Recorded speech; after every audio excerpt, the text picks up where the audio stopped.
All right, I think we are live. So welcome everyone to another Matt Maran Motoring live stream here on the Matt Maran Motoring YouTube channel. Hope you're all having a great Sunday here and a great weekend. Thanks so much for stopping by. Like all of the other usual live streams, we're going to go for about 2 hours or so. I'll give priority answering to anyone who does a super chat or a super thanks. So as anyone who's a member there with the green usernames, they always get that priority answering. If you'd also like that, there's a sorry, getting a rogue hairs out.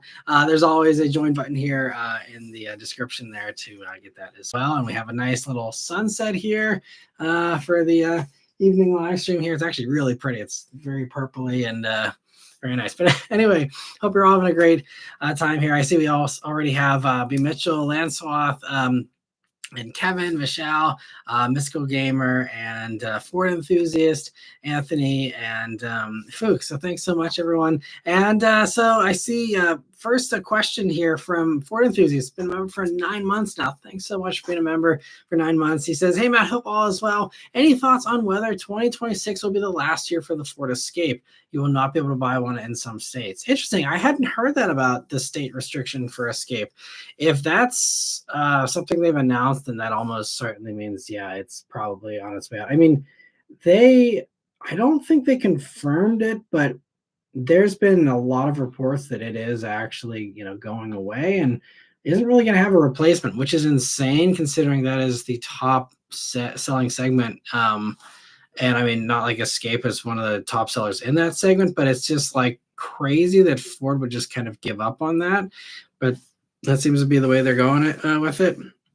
I mean, they don't have, a whole lot there. Even subcompact, there's nothing anymore. They just tell everyone to go buy Mavericks, and that works for some people, I guess, but not everybody. So, yeah, if you want to Escape, I certainly wouldn't wait, and there's no reason to wait either because if tariffs still remain in effect, I mean, there's a potential that some of that could get boosted. I believe Escape is still built in America, maybe. I'm not sure, but I'm almost certain some of the parts and stuff, may have some other tariffs and stuff. Who knows? But so I just with Escape again being a slow seller for a long time, dealers should be very generous with discounts. You don't even have to worry about timing. It's just, go whenever you feel like going. And I'm sure you'll be able to get a great deal on an Escape if that's something you're interested in. And if you have any follow-up questions, I would definitely let me know. And Lanswath, thanks so much for gifting 10 memberships tonight. I really appreciate the generosity. And yeah, a bunch of familiar faces they're able to get the memberships and some new ones as well. So thanks so much, Lanswath, for gifting memberships every week here. And even on the Wednesday one, he gifted some memberships as well. So thank you so much for that. And I hope everyone enjoys that party answering and all the other perks that come with being a member here. And let me see. B. Mitchell says, first out of the gate again. And Lanswath, he also has the crown here in this little leaderboard thing YouTube does for the #1 spot as well, as far as I think that goes off of engagement and I think the supers and all that. But everyone's saying, yeah, good evening. No cool spots since Wednesday for Lanswath. And B. Mitchell said, since I was at an auction yesterday, my cool spot doesn't really count, but you've got to admit that a 49 Chevy Coupe repowered with a 3.8 liter Jaguar 6 is out of the ordinary. Sounded great too. I bet. That's cool. And I mean, I love that body style, the 49 Chevys. I mean, that all of those late 40s, early 50s Chevy Coupes, I love the fleet lines. And yeah, all those are just really, really cool. So that's a really cool combo. And Virtual also said the guy did it up on plain Jane Silver with plain steel wheels and hubcaps, something of a sleeper, but has an interesting bark to it. Yeah, that's really cool. And that all, to me, that kind of stuff is even more respectable when it's not shouty. It's just like, I got something cool. I don't need to really, shout about it. I mean, even though I'm sure a 49 Chevy stands out, on its own, no matter what color it's in, but that's really cool. And my fun spot of the week here, I actually just saw it a couple hours ago, was I don't know the year, maybe Danny or someone could help me with the exact year, but it was a mid-90s white Toyota Camry two-door. It was like when they had the slender headlights and the more rectangular taillights. And I hadn't seen a Camry coupe of that vintage in a long time. And it was pretty clean too. I mean, look, if there was any rust, just kind of drove past. But I was like, man, an old Camry coupe that's still out there in good shape. That's wild. So that was fun to see. And let me see. Vishal says, my spots were an Audi S6 V10, nice, an 80s Saab convertible, and a Chevy Aveo towing a jet ski. Wow, that's an interesting choice there. And Mystical's asking how we're all doing. Yeah, we're all doing great. Hope you guys are doing good too.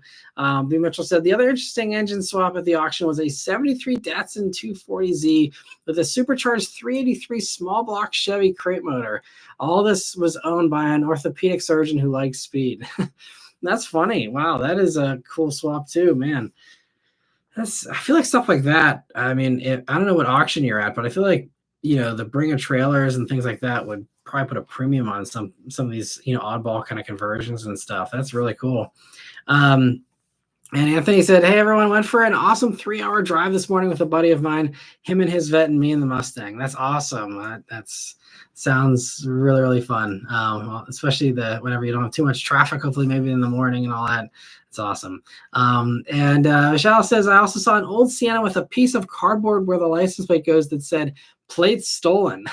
Wow, that's interesting. And Lancelot says, is that like the bumper sticker that says my other car is a piece of junk too? Right. Yeah. Man, I don't know. What do you do when your license plate gets stolen? I guess you got to go through the whole like DMV process of getting a new one plus reporting the old one. That would really suck. Let me see. Strass Edge, thanks for stopping by. Jay Potter's asking Civic Si or GLI as far as new vehicle. It comes down to personal preference. Personally, if you're asking what I would have of the two, I would have the Civic Si. I like the way the Civic Si shifts better. I like the way that it's set up as far as steering, driving position, throttle response. Just I like the way Honda does driver inputs better than Volkswagen by a long shot. So personally, I would go Civic Si. Now, if the extra power is very important to you, if the extra luxury features are important to you, GLI certainly could make sense. I think you could also pick up a very lightly used Integra, with the manual, if you do want some of those luxury features like the adaptive dampers, the nicer interior and stuff. I think Integra could be a nice middle ground kind of between the two, possibly.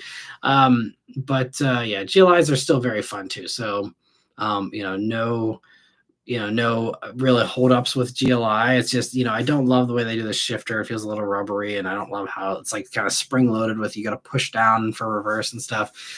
Those are personal preference things. You can get used to it, and the fact that it's still available with a manual is awesome. So, it's not a vehicle I will ever look down on, but I would rather have the SI. So hope that helps you a little bit. Let me know if you have any extra context you'd like to provide as far as, I'm always able to give a better recommendation if I know exactly what you want the car to do, what you need, what you like, what you don't like, all those things. And feel free to send me a message too if you want more info.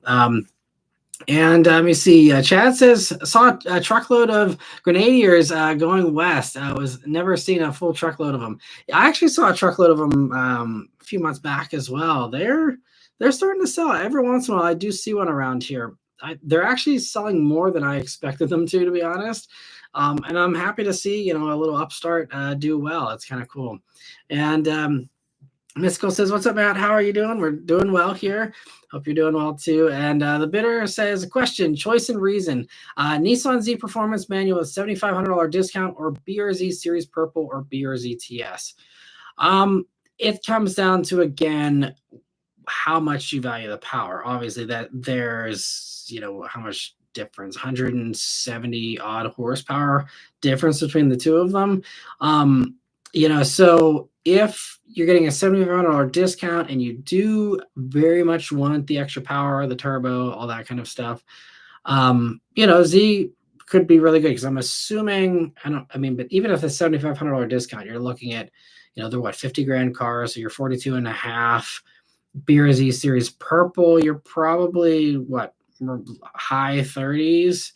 BRZ TS, I haven't looked at what they are now at with tariff pricing, but it's probably close to 40. So I guess they're pretty close. So if there's only a couple grand between them, again, if you appreciate horsepower, Z. Now, if you appreciate handling, I think that the BRZs are far tighter, far sharper. I think it's the better sports car if handling is your number one priority.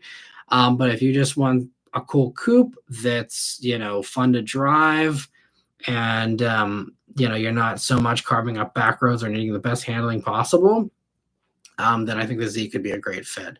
I think $7,500 discount certainly makes it better.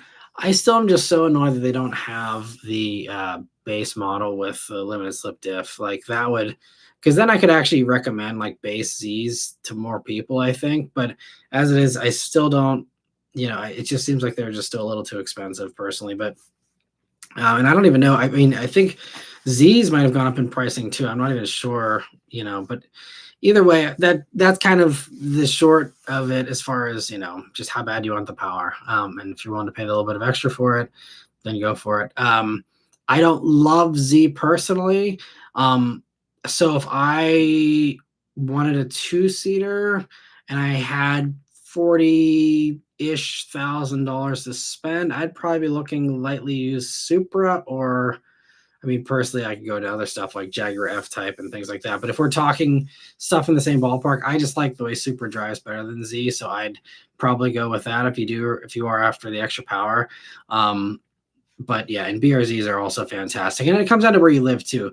If you live in a place where, you have long straight roads and you need a lot of power, that could be a better suited place for a Z versus the BRZ, where it might feel really slow in certain areas. But if you're in like the Northeast here, where you got smaller roads, lots of corners to enjoy on a regular basis, I think a car like a BRZ could be a little bit more fun in that kind of a setting. So hopefully it helps you a little bit. And Serrata says, anyone see Vin Diesel's announcement for the last Fast and Furious? I didn't see anything today. I've subscribed to their channel, and I saw the little updates about how they're coming back to LA and they're bringing, it seems like, at least for these promo videos, there's the Charger and the orange Supra, that are going to make a return, or at least they're suggesting that with, again, the promo stuff. I don't know. I haven't seen anything new. If there's something new, I'm excited for it. It's, the movie's definitely, I mean, everyone's got their own opinions, but, I didn't love the last one, but, I'm definitely going to see the final one here if it is truly the end, because it's a franchise that's still near and dear to my heart, even if they've kind of lost their way in the past few iterations, in my opinion. And Trenton Carga, thanks for stopping by. And B. Mitchell says, Escape is made at the Louisville Assembly. Really? I was literally at Louisville Assembly like a month ago, and I don't remember seeing anything about Escape there, but that's interesting. And Ford would probably prefer to make Bronco Sports there instead. Absolutely. So that's, I guess, makes a lot of sense if that's very valuable production, real estate. And Lance Swath, appreciate the emoji use there. And Jordan, thank you for a super chat. He says, did you ever review the Buick Cascada? I actually did, believe it or not. You can go search for it on the channel there. I did review a Cascada, and I really liked it for the most part. There's a few things. I mean, it's got a ton of buttons, which these days sounds like a luxury feature. But back then, it was a little overboard and not well designed with ergonomics for the buttons. And you can watch the review for all my thoughts on it. But I actually saw a Cascada this week, and they're just, a nice little convertible runaround for someone who doesn't need a sports car, and that kind of thing is going away now, of just a relaxed convertible, unless you're going for some big high-end luxury thing. So, I think Cascadas are pretty cool. And let me see. B. Mitchell also said, Matt, you were at the Kentucky truck plant. Louisville Assembly is in another part of town. Gotcha. Okay, so I'm not crazy. Thank you for the clarification, B. Mitchell. And let me see here. So Trenton Car Guy says, saw quite a few interesting cars. He says a Ford GT and an imported Nissan Stagia. Maybe, I don't know if I'm saying that right, but for starters, I mean, those two alone is really cool. Ford GTs are always a wonderful sight to behold, and any of those, any JDM thing that we don't get in the States is always exciting to see. So that's awesome. And let me see. Also, David Nathaniel, thanks for stopping by. Ford Enthusiast says, what was also crazy about the Escape is that there were no deals. What? I was able to lease a Mach-E for $200 less, so I jumped at the opportunity. Nice. That's great. You got a good deal on the Mach-E here. We are in the process of shopping around to probably replace Beth's car early, just because now it seems like the tax credit's going away, sometime in the next few weeks, if this bill passes, because that does eliminate it. And it seems like I think they're saying effective immediately or very, very soon. So the clock is ticking for that credit, like very much ticking. So I'm like trying to put together something this week if I can, to get rid of the Mach-E, for another EV. And Mach-E, we're thinking about even replacing with a 25. We're also considering the Cadillac Lyriq as the front runner. And there's a few others, but that's kind of where we've landed. And if or most likely when we do make the switch, I will of course do a whole video download of our thought process, how we arrived wherever we end up arriving at, and how everything kind of worked out. But so the second deal I'm having to negotiate in a year is not super fun, man. Car shopping still, there's so much that could be done to make it better, but thankfully I am, there's one of the dealerships at least is enjoyable to work with.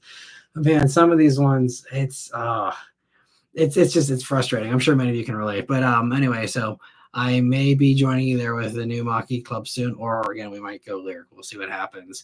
I think Beth's leaning towards Lyriq a little bit more, as am I. It's a nicer car and more space, which actually would be nice for us. And so we'll see what happens. But like Lyriqs are also leasing super well. Like there's people leasing Lyriqs like $400 a month, so with like nothing down. So that's why it's also could save us money compared to what we're paying right now for our Mach-E that we got in 2022. So we'll see. But I'm glad you're able to get a great lease deal on a Mach-E, and I'm glad that Ford dealers are dealing. I haven't actually discussed it with Ford dealers yet because there was actually a stop sale on Mach-E for the past like week or so due to the one recall about the car locking itself and people being trapped potentially and stuff. It's a very rare and very specific kind of scenario where that can happen. So it's not like a stop driving it kind of thing. But we weren't able to really make any progress on Mach-E negotiations because of the stop sale. But now that that's been lifted here, I'm gonna be talking to them tomorrow and see what kind of deals are out there in this last week here before I know Ford's employee pricing or whatever with pre-tariff pricing that I think goes away on the 7th. So a lot of pressure here. So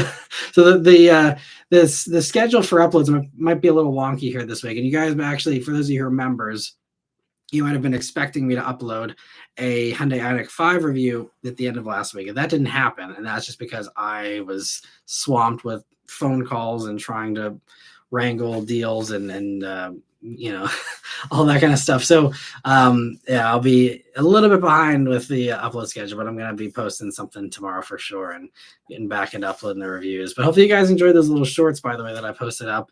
I talked about that in the Wednesday live stream, and the first one did very well. The second one's doing okay, but the first one I'm actually pretty happy with how that's doing. And it's something I'm going to try and do a little bit more of, little by little here. And Vishal says, I think the Camry Coupe might have been a 95 or so. Yeah, I was kind of thinking something like that, like 94, 95 maybe, kind of mid-90s thing. And Raphael, thanks for stopping by. And Chad says, a coworker just got a clean Toyota Solara convertible. Bring back this genre. That's another cool one, like Cascada. It'd be great to see all just I don't know. Maybe it's just a sign of the times, but I feel like we need more relaxing fun cars. Like there's like intense performance stuff, which obviously I love, and then there's aggressive off-roading, and everything is just intense. And I feel like I'm kind of wishing there was more options in the car world that were relaxed, as far as happier styling that doesn't have to look aggressive, a lighter kind of air to the vehicle, a kind of just less serious approach to a fun recreational car. I think it would be nice to see. I guess you could say Wranglers and stuff maybe kind of fill that void these days.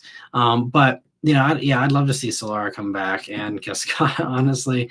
And Vishal says, coincidentally, I saw someone on Reddit pick up a 94 Camry Coupe with only 48,000 miles. That car has a whole lifetime ahead of it. Yeah, that's funny. Maybe if they were in the Pittsburgh area, it's probably the same one. That's funny. And Mystical says, what car have you always wanted to review but never got a chance to? So far, I'd say probably R34 GTR is probably one of the top ones. I'd also really love to do an STI or even WX swapped GC8 Impreza. So like the 90s Imprezas, we never got the turbo ones here in the States, the WRX until 2002, but I'd love to do, one of those would be fun. But yeah, really, I think R34 GTR is one of the top ones for me. Obviously, again, because of the Fast and Furious connection and all that, and just that car is epic status in my mind, and car culture. So I think that would probably be the top. And last one says, I like the looks of the Nissan Z, but I wish they had put it in a detuned GTR engine instead. Yeah, I mean, it would have been nice. There's some connection, I guess you could kind of say. I feel like some of the lessons learned from that motor are in that 3-liter version. It's just a little smaller, but still twin turbo V6, still really cool. And it seems like it has a pretty good amount of potential as well. And I see Lancelot also saying cough Fiero and space cough as far as Fast and Furious. Yeah, although Fast and Furious 9, I think just because they brought back, from Tokyo Drift, the couple of people there, Sean and Bow Wow, that part I actually enjoyed, even though it was so ridiculous. Just seeing them back in the movie was, maybe it's just again nostalgia and all that for me. I'm just a sucker for it, but like that was the one thing I actually enjoyed about Fast 9. Actually, Fast 9 to me was better than Fast 8 and better than Fast 10 Part 1 or whatever they call it. I think 9 was, but I mean, really, I think for most of us, 7 was kind of the end as far as really getting into it and having our hearts and souls, wrapped up in it. And then obviously with Paul going away, it's just never been the same, but yeah, let me see. So, where were we here? So Darnell says, hey Matt, have a good 4th this week. I hope you do as well, Darnell, and everyone. Yeah, we may actually even hear some fireworks tonight. I think there are some shows scheduled. I don't know if you guys have been seeing this around you, but there's been a bunch of fireworks stuff even like yesterday, and like we were so confused because like Beth and I were like, you would think everyone would be doing it on Friday night for the actual 4th because it's a Friday night, and like it's not like it's the middle of the week or anything, but everyone's deciding to just have a week-long firework thing instead, I suppose. The Ascendant says, I'm looking to buy a used Alfa Romeo Stelvio. Any recommendations for which trim to get for the performance to reliability sweet spot? I mean, I think I've heard a little bit more of an issue with the quadrifolios, but I think, over time, they've also turned out to be okay. But, if you want to have the most reliable, I'd say go for the non-quadrifolio. And as far as reliability sweet spot, it seems like from what I have seen, definitely avoid the first model year. I think that's, a pretty good rule of thumb for alphas. From what I've seen for this generation, Julian Stelvio, they've seemed like there was a little bit more there in that first year. Beyond that, it seems like it's more or less the same. I've even seen some later model years that I've seen some sketchy Carfaxes on as far as, needing this replaced, that replaced, things like that. But overall, it seems like they are better than most people give them credit for. And if you talk to alpha owners, if you, there's, forums and subreddits and Facebook groups and all that, you can ask and just, but there's also, I stumbled upon a forum that was just people talking about like, hey, like, let's talk about our alphas and how well they actually do run and how they don't have issues, instead of forums and all those kind of places are usually, just the they just attract all the complaints. Everyone who's happy to drive around in whatever vehicle it is, they're not online talking about it. They're out enjoying their lives and not thinking about their car and the issues it may or may not have. But once you have an issue, what's the first thing you do? You sit there and you look for answers, you vent, you do whatever. So it's one of those kind of inaccurate realities. It doesn't correctly mirror what's actually out there. You just see all the bad online. And so I'd say, as long as it's not first model year, just check the Carfax and make sure that the oil changes have been done on schedule. I believe that car, it was at least every 10,000 miles, but you'd be amazed. You look at the Carfaxes, how many people are so lazy that they go 12,000, 15,000 miles and then they get changed. It's like, 10,000 miles is a long enough interval and honestly borderline iffy on its own, in my opinion. A lot of cars seems like they can do that fine with modern oil, but I still don't even trust that. But, at least if they're sticking to the manufacturer recommendations, I would have faith in that car. So I just, not everyone has their oil changes all pop up on the Carfax. So you're taking a gamble with ones that don't have that. If you have someone that has meticulous records, private seller or something, maybe you get a better feel that way. But otherwise, I would only buy one that has a clean Carfax, that has, regular oil changes done on time and looks like the car has been properly cared for, and also doesn't have a bunch of weird, issues in the past. If you see one that says water pump replaced, this replaced, that replaced, and all those other things, I'd be a little more leery of that car. Now, if it's something that's a super high mileage car, and these are things that maybe are kind of expected at that point, then it could become a perk. If you're talking about, oh, well, it needed a timing belt probably soon anyway, or whatever the things are. But, you just want to kind of just, I don't know, maybe, I don't know if it's just me or if everyone can kind of suss this out, but you look at a Carfax, you can kind of see the ones that were the problem cars that, you see multiple dealer visits, every few months or whatever the case is. Like, that's the kind of car I just stay away from.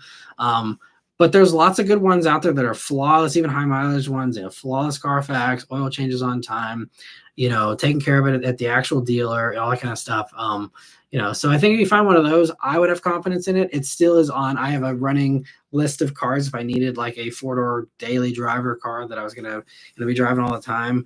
Julia and Stelvio are still one of the best values on that list to me, because you can pick up a nice one for 20 grand, I think, still, unless the used car market, I know, is kind of going to be spiking here because of the new car prices. So maybe that number has changed, but you can get one really cheap for a really nice car that still is the best handling in its segment, in my opinion. Still has some of the most power compared to a lot of the others in the segment. And Stelvio is just so great. You can watch, I've reviewed Stelvios multiple times, including the Quadrifoglio. Definitely check them out. My most recent one, I think, was maybe about 2 to 3 years ago. But I absolutely adore Stelvios still. Absolutely recommend them. Just make sure you get a good one. Let me see here. Zachary says, I'm arriving a little late, but tonight's stream is my soundtrack while patching and painting our house to hopefully sell soon. Well, congrats on taking the new step there. I hope everything's going well. And thanks for tuning in here. Hopefully it keeps you entertained while you're doing the painting there. And hope the sale goes smoothly, and hope everything works out really well. So fingers crossed for you there. And Mystical says, speaking of the Cadillac Lyric, I actually seen one while I was out today. Yeah, it's actually the best selling luxury EV, at least maybe luxury crossover EV.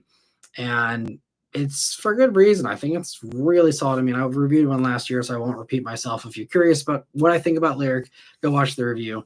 But it's really fantastic. All the new Cadillac EVs are really good. If Optic had CarPlay, I probably would be completely content with just Optic. There's some really good lease deals on those already. But Lyric's the only one with CarPlay. So it's like, I really would like, especially if it's super cheap, a Cadillac EV, but it's got to be Lyric just because of CarPlay. Let me see. Brian, thanks for stopping by. Anthony says, at least Ford was proactive with the stop sale and the recall. Kind of, but kind of not, because they did the stop sale and the recall, but these issues that it is addressing have been documented for years, and they've swept it under the rug. And maybe they just needed to wait until there was a certain number of them before they actually decided to do it. But it's just a software update. They literally just put through, a bit of code. And I mean, they came up with a solution, but like, this shouldn't have been something that they put on the back burner, because this has been a thing for years. I've seen people in the forums be like, my kid was stuck in the Mach-E, and thankfully it's a very specific thing. That's why I still felt safe with having our family in one, because basically the only way that it happens is if your 12-volt little small battery, if that dies after you have opened your door and you close it, and if you're going like around to open someone else's door, the car won't have power and won't open. And then, but it'll save that the other door, it'll lock itself or whatever. So basically there's no way to get into the car, and then you got to smash the windows, get them out until you can jump the battery and stuff. So that's, obviously, again, you can smash a window most of the time, so it's not insane. But, whenever you're talking about a hot car, in the middle of the desert or something, I mean, it has a potential. And so they should have done this a long time ago. I remember reading about, like, there was someone that was like an extreme cold up in some crazy northern part of Canada with a Mach-E, and that happened to them. And they were like trying to get into the car to get, a kid out or something. And it was, Thankfully everything turned out okay for them, but like it was scary. And so like Ford actually didn't do a good job. I'm glad they're fixing it now, but Ford is not great with recalls in many cases. It just takes them far too long. And I mean, it's a typical car company thing of, they settle with people with lawsuits and stuff whenever there's a certain equilibrium that gets thrown off where it's like, okay, well, now we're paying out too much in lawsuits, so we have to go and do the recall. That's usually how recalls are decided, is like, how many death suits do we have to pay before we decide to spend the money on the recall? Like they're willing to accept a certain amount of pain and death and all that, and as long as the accountants aren't upset, it's all good for them, which is corporate greed at its finest. But it's never about actually doing the right thing, unfortunately. But that's not just Ford. That's basically just how it works in this industry, and it's definitely messed up. But anyway, moving on to lighter topics. Michelle says, being end of month, you might be able to work out a good deal on something. Yeah, I had tried that because I mean, literally, tomorrow's the last day of the month, and so I was really trying to like be like, look, guys, like, you want to get this, done. Like, there's even one it's in Kentucky, which would be hilarious because I just got the Fiat from Kentucky back in February. But it's one in Kentucky. I'm like, I will like literally drop everything and drive to Kentucky tomorrow if you guys are willing to play ball and like get this going. But like dealers, I mean, they have a lot of people, especially on the weekends, usually a lot of foot traffic. So it's hard to like prioritize an out of, state person who's just someone you're talking to on the phone. But I'm like, I want to get this done as soon as possible, because again, if this bill passes and this happens immediately, I don't know, because they change every one of these little stipulations in this bill every few minutes. But I believe it was supposed to go into effect immediately once it does pass, and I think the goal was to pass it before the 4th. So that's why I'm like, the pressure is on for me to get something here quick. So we'll see what happens. But so that's why I'm saying this week might be a little wonky as far as if I actually post anything or not, but hopefully I do. And let me see. Danny says, hello, I drove alone Saturday and today. I just listened to the radio. Well, congrats on getting some more solo driving under your belt there. He says, rare spots, 1978 Cadillac Fleetwood Brougham. Nice. And a pastel green, a black Chevy C10, and a full Minnesota Vikings colored Corvette. Wow, that's funny. He also said, I'm a 17-year-old with a hunch for good music. I listen to all genres of 80s and 90s. Nice. Yeah, 80s and 90s is always good. It's those are some of my saved radio stations on Sirius XM. Is 80s on 8 and 90s on 9 are good ones for sure. And B. Mitchell said, Danny must have seen a 98 Indy Pace Car edition. A Minnesota Vikings car almost makes it where you're going, but you're never really get there. That's funny. Well, I can relate. The Steelers have been frustrating. I don't care about football, so it doesn't bother me too much, but everyone's been very much wound up, and especially around here recently with us signing Aaron Rodgers. It's going to be a very interesting season for the Steelers. I'm sure I'll be hearing lots about it. I will certainly not be watching. But Michelle says, I watched the F1 movie yesterday with a friend, really liked it. Highly recommend watching it, even though I'm not into F1, still thoroughly enjoyed it. That's awesome. Yeah, it seems like they're doing a good job with a lot of these car movies that have come out in the past, a few years here. Although I heard the Ferrari one wasn't great, as I thought. I also heard the Lamborghini one wasn't great. But Ford versus Ferrari and some of the others that have come out have seemed to be pretty good. I haven't seen any of them, crazy enough. I don't make it to the movie theater as much as I want to. I'm hoping to make it for Superman, because we're big Rachel Brosnahan fans, and Superman also. I've always enjoyed the movies, so hoping to see that. I don't know if you guys saw anyone who appreciates Leslie Nielsen films. There's a Liam Neeson version of The Naked Gun that's coming out, I think end of July or August sometime, and it's like old school slapstick kind of gags and old school kind of comedy, and that looks really funny. So I may make it to the movie theater twice this summer. We'll see, but maybe I'll catch the F1 movie someday. And Chad, thank you so much for the super chat. He says Pinto did it.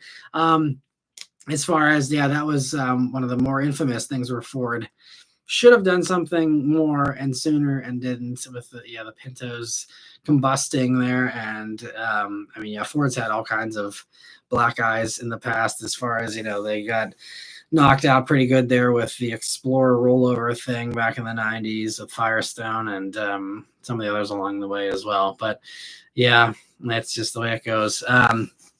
And let me see. Thank you again for the super chat, Chad. where are we here? So also, Chad says Aura Legend or Acura Legend Coupe could still carry weight as a nameplate. I'd love to see Acura. Yeah, I mean, they said they're going to bring back more names, I think, and I would love to see a Legend come back. I think it'd be awesome. And Carlos says, do you think the car market will ever level out, or is high interest rates and inflated prices for used cars where we live now? I think that it's, used cars are always more of a supply and demand thing than they are with new cars. So, used cars, I think obviously, everything's going to go up with the tariffs if they stick, at the rates and the levels they will, or they're currently at. So as far as high interest rates, I mean, that's going to come down to inflation, but it seems like that's not going to go in a great direction with how again, the tariffs and everything else are going to do. I mean, we may see interest rates go down if we see a sharp decline in purchasing. That's usually the response is, okay, well, we need to stimulate spending, let's drop interest rates.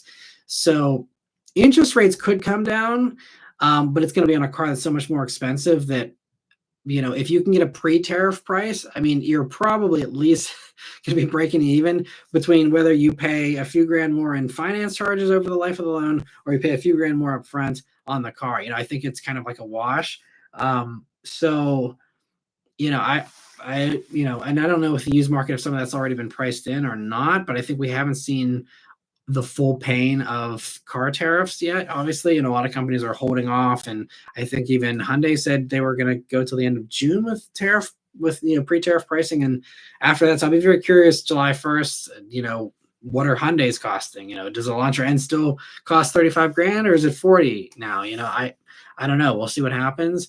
But so, yeah, with that, I think it's kind of a wash, unfortunately. I don't think you're going to be able to time it so that you are in an era where it's low interest rates and lower prices. And I think the problem with prices, especially new, and this will probably affect used as well, it'll be kind of like the inflation we had, in 2022, where you don't really come back from it. You can't. Deflation is actually very bad for the economy as well. And going backwards is really risky and really usually frowned upon by economists. So once you let the genie out of the bottle, there's really no way to put it back. So it's just going to be, will wages also rise? Will everything else rise to make that, a less painful proposition to say that everything's more expensive car wise? Or, is it just going to make it, so the cars are even more of a luxury than they are already? But yeah, I think, it's really, I would try personally, I would say, try and get your car situation set before tariff pricing really sets in hard. And, I think used cars have certainly probably gone up already a little bit, but I don't think they've gone up as much as they will. I think we will see used car prices spike the second half of this year for sure. As again, car companies finally say, okay, we can't keep, taking the tariff hit on our own. We got to, pass this on to the consumers. And when that happens, you'll see everything spike again, just like you saw with supply chain stuff. And we'll see supply chain stuff get screwed up as well, as that domino effect starts to take effect. And so, I'd say we are still in, again, there's certain brands like Subaru's already raised prices. There's some that already have done it. But if you're talking about a brand, especially, I know you're shopping used, but if, you're, for example, looking at a used Hyundai Elantra, and the new ones haven't gone up in price yet. So that's still probably a relatively normal market for that car in particular. But if you're talking about a car like a WRX, where a base WRX is now $39,000, then a used WRX, I'm assuming, I haven't looked, but I'm guessing used WRX prices have probably jumped up as a result. And so that, like a car like that, is probably too late already, And so it's just a matter of, I guess, if you're going to hold out for lower interest rates, but really, I recommend everyone kind of get their car situation set. If you have a car that will last you for the next 4 years, stick with it. Make sure you got something to last you that long. Ride out, the tariffs, and then hopefully that's something that'll be a thing of the past in 2029. But again, it's still going to be high prices. But at least hopefully, if it's just a tariff thing, we can at least drop those prices the second you drop those tariffs. And so some of that can come down. It's just a matter of, will everything follow suit or not? And where we are at by that point in time from an economic standpoint. So anyway, long-winded answer, apologies, but that's kind of my download on that. But that's why, like with me, I ran out and got the Fiat back in February. So like I'm locking in cheap transportation while I can, because you're never going to see $130 car payment ever again. That's when I pay for the Fiat. Same thing with Beth's car here. I'm like, we're never going to find $400 leases on a $65,000 Cadillac ever again. I'm going to get that while I can and lock that in for as long as I can, while I can. So that's kind of my personal, take on that. If you're someone who thinks that everything's going to be rosy and wonderful here for the next 4 years, then, take your chances, I guess. But that's personally what I'm doing. And let me see here. Raphael, thank you so much for a super chat. He says, not the best week. Had tests for heart attack and stroke symptoms. Neither, but I need surgery. But tonight, enjoying sushi in the stream. Wow, I'm so sorry to hear that. That's not fun. And glad that at least you don't have those two things, but needing surgery is definitely not fun. And I'm assuming it's something related to heart stuff, and that's not fun. That's how, that I lost both my grandfathers to, a heart attack, stroke kind of stuff.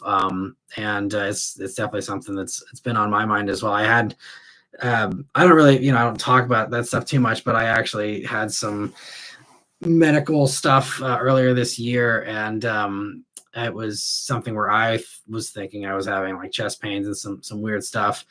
And I did like the heart meter thing for a few days where they, check all your stuff and a bunch of blood work and everything. And thankfully everything came back okay for me.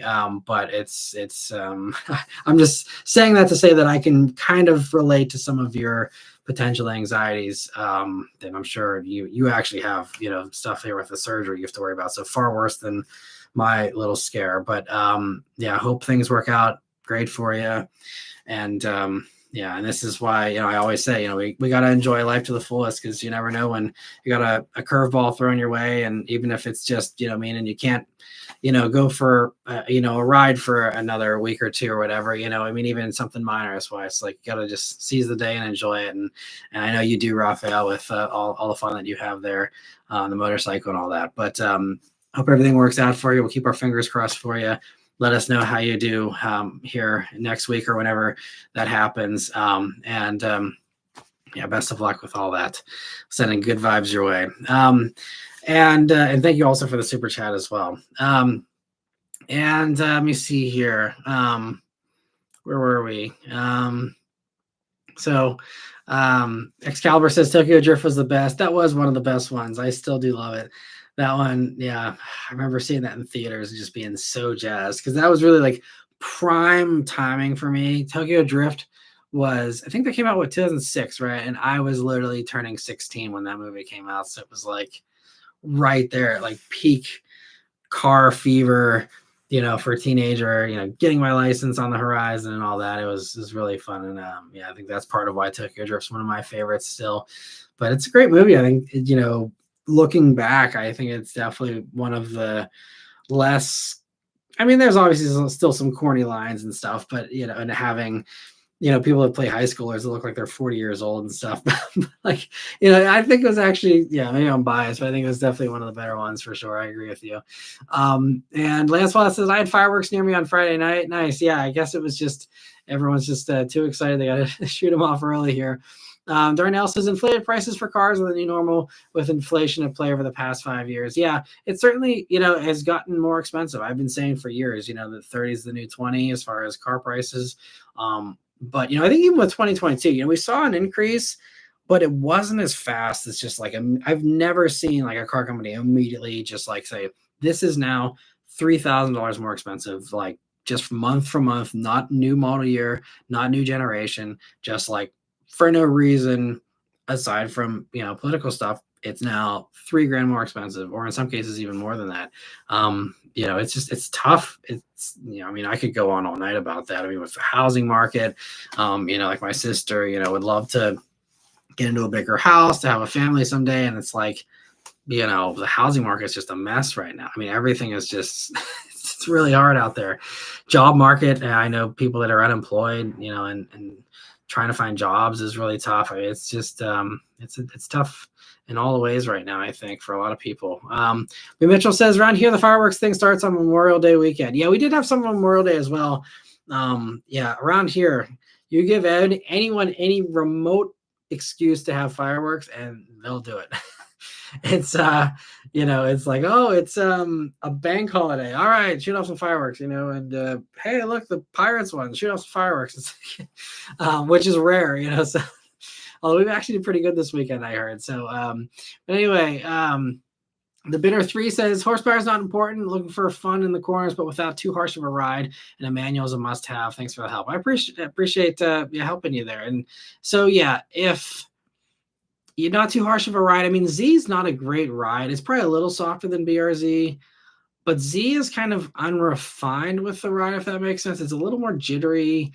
I think I'd have to drive them back to back, but I would venture to say that BRZ actually might have the better ride. It might communicate a little bit more through the cabin, but it's more controlled. So you hit a bump in a BRZ, and it's probably just like a bump. Versus in a Z, it might be like a bump and like reverberations, and it's just a little less tight. Definitely test drive both of them if you can. Hopefully you can, and see for yourself, what you think. And it's going to come down to, again, the roads you're on and all that. But yeah, if you're looking for fun in corners, and horsepower is not important, I'd probably go BRZ still. And Darnell says 10,000 miles over a year is okay. 10,000 miles over 2 to 3 years is not good. Right. Yeah, that makes sense. I think, the yearly oil changes are very important for sure too. But yeah, that's another component. It's the age component in addition to just, the mileage. You're right. B. Mitchell says, idiot brother-in-law ran the Saturn he inherited from his ma from 14,000 miles to 86,000 miles before the engine blew after never doing an oil change. Why do people do that to themselves? I really don't get it. Because, even if you're saying, okay, you don't have the money for, a $30 oil change or whatever it is these days, you cost yourself so much more in the long run with cycling through cars and stuff. Yeah, I will never figure that out. I mean, I can understand, maybe missing intervals and maybe doing it a little bit late, but to go, I don't know how long it took them to put on, 70,000 miles there basically, but surely at some point they would have had time and, a few bucks to do an oil change. That's crazy. Mystical says, what was Beth's favorite that she has reviewed with you as far as favorite car? I mean, I don't know. I'd have to ask her, but I would assume my bets would probably be, she really had a fun time when we did the Rolls-Royce Wraith. This was probably 10 years ago or something at this point. We did a Wraith review and she came along for that one. And I think she actually, the guy let her drive it very briefly too, if I remember correctly. But she just really enjoyed being in a Rolls Royce. And that was really fun. That was the first time for her. And I mean, being in a Rolls Royce is always a really cool experience for anybody at any time. So I think that's probably, the favorite as far as ones, press cars and stuff that we've had. She's liked, again, she likes the luxury stuff. So anything that's, really high end and fancy is, always fun for her. She really, enjoyed riding in the Aston Martin here a couple of months ago. So those are probably the top ones, for sure. I think, yeah. I mean, she really loves the Lexus LC500 too, especially the convertible version. We had one of those the one time we had it before we had our daughter. And that was, really fun for me and her to just drive around having a blast with that. It was really cool too. And Danny says, my family bolted. That car was my dad's original car he used for work. Drove from Central New Jersey to Horsham, PA. It had 25,000 miles by the time it was 6 months old. Wow, that's impressive, especially for a Bolt. That's a lot of charging too. That's awesome. And he says that now he's at 75,000 miles. It's great. And Antonio says, Matt, I'm looking for a budget daily. I went to go check out a 2008 Honda Accord V6, 103,000 miles, clean title. And as soon as I cranked it, it was smoking. The seller tried ignoring the smoke. I walked away fast. Wow. Well, glad you didn't buy that one sight unseen or anything. That's why it's always great with used cars to make sure you check them out for yourself. But that's a bummer. Yeah, I've heard. So a long time ago, I had a coworker who had one of those same generation Accord V6 coupes, and he had his, like, it was so unreliable. He hated that thing because it was always at the dealer for something, which is weird for a Honda, especially of that time period. But they had a few rough years there where there was some iffy things, and I don't know that V6. I don't know enough about them, but there was like a bad segment where they were actually really crappy with their reliability for their V6s. I just don't remember exactly which years.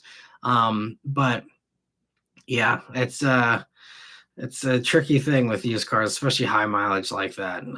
Yeah, it's even clean title and stuff. You never know what you're gonna get. But yeah, that's why. Again, it's I know not everyone does oil changes and all that are on the Carfax, but it's so nice when you can actually have a service record from the person or whatever to know that things have been taken care of. But that's the nice thing. I know it's a luxury, but if you can swing a new car, it's like you never have to worry. It's like you always know how it's been treated. I mean, you still could have issues, but at least you know that it's not due to bad maintenance. If you're doing it all yourself, or at your right intervals and all that. And let me see. Chad says, "Is Stellantis finding itself yet?" I mean, in some ways, I guess you could say Ram bringing back the V8 is them finding themselves. They're leaning into the thing that has worked for them for a long time and going back to the well, while it lasts. And so, I think that is one way where they are kind of finding themselves. I think Stellantis, especially now, I don't know if you guys heard, but like with this new bill, it sounds like they're going to completely get rid of any kind of CAF regulations. So, previously Stellantis had to pay hundreds of millions of dollars for emissions fines every year. And the funny thing is that's going to wreck Tesla, because Stellantis bought credits off of Tesla, and there were some years in some quarters where Tesla's only profit, the only reason why they were not losing money was because they were selling those CAFE credits to these companies like Stellantis. So I think if that goes away, Stellantis is going to be completely fine. Like basically all their worries go away from a money standpoint, because I mean, not all their worries, but they will be hundreds of millions of dollars better off because of that.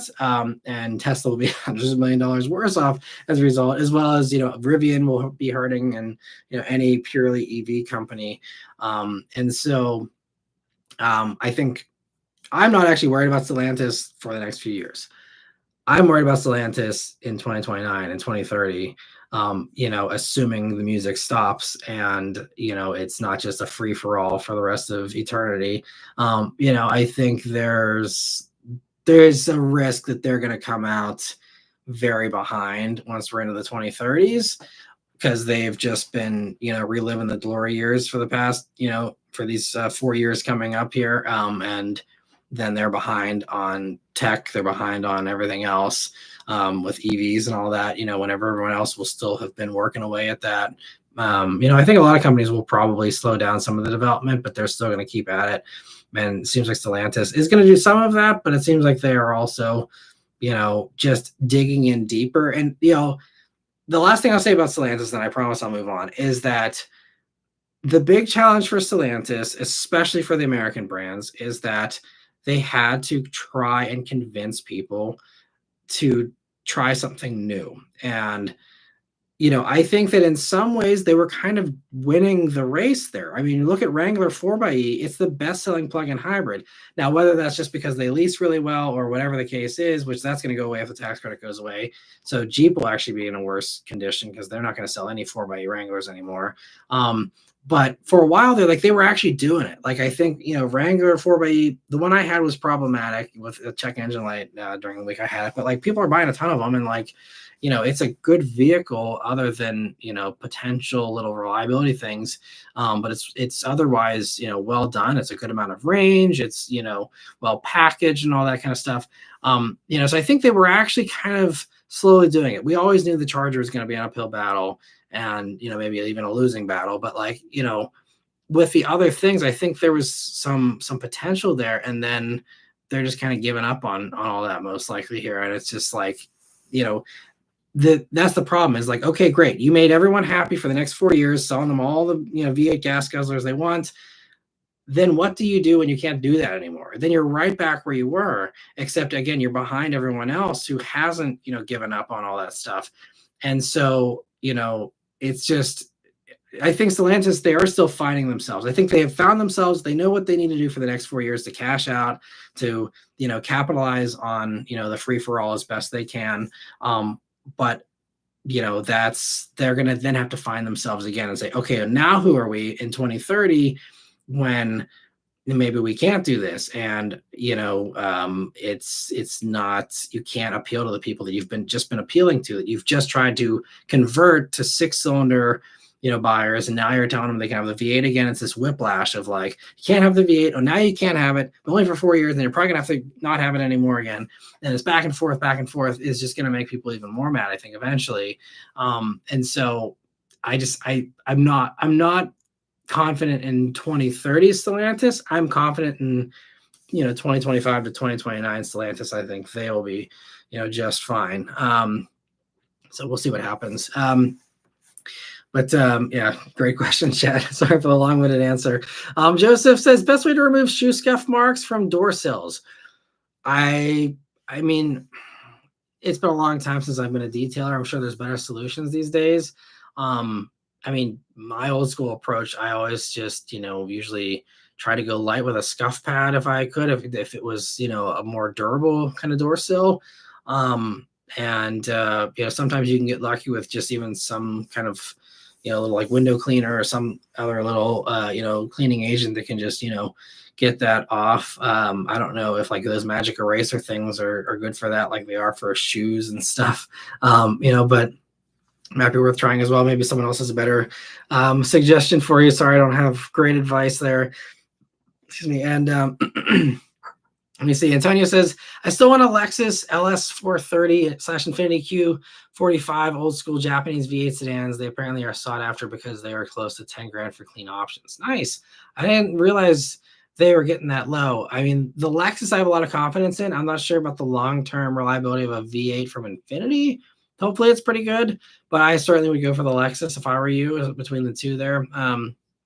And if you, I mean, the V8's really cool, but even if you just want a solid Lexus sedan, Lexus GSs, like, the last generation of the GS, those seem to be dropping faster than regular Lexuses do. I don't know why. And I'd have to look, I guess, at other Lexuses, but it seems like GS prices are like similar to IS prices now, which seems like a no-brainer to go for the GS, because GS is fantastic.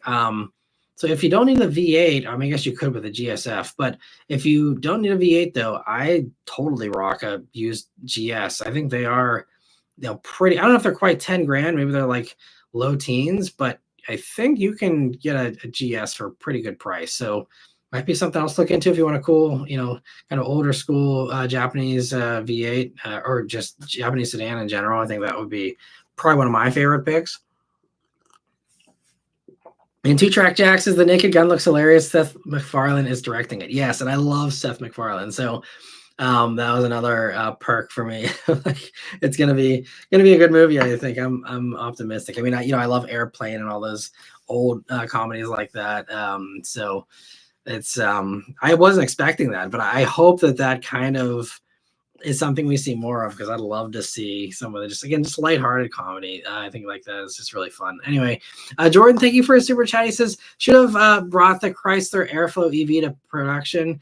Yeah, and Chrysler is still doing something, but apparently, they were close with that Airflow, and then they went back to the drawing board, which, I mean, I guess now in hindsight, I mean, at the time they lost out on the opportunity to get some of those Mach-E sales and others.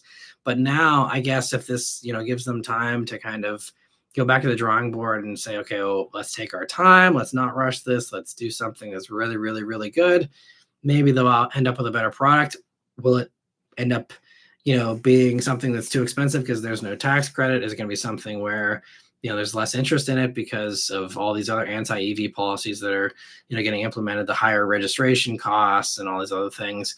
I don't know. I hope, the Chrysler can figure something out. But yeah, that Airflow thing was really cool.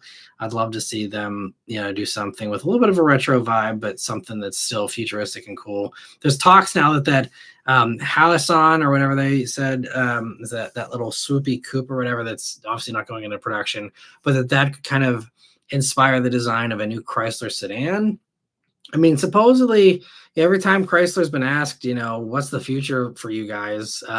They say there's a bunch of stuff coming, and I believe 2026 is when it's supposed to all start. I don't know if that means the 2026 model year. We see maybe some stuff this year or 2026 calendar year. And again, that could all be thrown upside down here depending on how everything shakes out in the auto industry. But I'm hoping we see something new from Chrysler soon. Because obviously they're not doing great with just basically selling the Pacifica, and that's it these days. And Raphael, thank you so much for a super chat as well. He says my Camry will be paid off in 7 months at 5 years old and 39,000 miles. I'm hoping I'm tariff proof for a long time, but I'm still eyeing the IS 500. Nice. Yeah, I mean, I think you are very well set there, and I totally agree. You are set beyond the next 4 years for sure. You are good for a long time. You probably got another 10 years at least, easily, probably more like 15 or 20. I mean, honestly, a Camry you could keep running forever. I see so many people with 5, 6, 700,000 mile Camrys on these high mileage pages and stuff. And that V6 is bulletproof and everything. Yeah, I think you are good for a long time. IS 500 would be awesome to pick up though as well. And I don't think they've gone up in price yet. They may go soon though, because it sounds like we're probably reaching the end of the road for IS 500.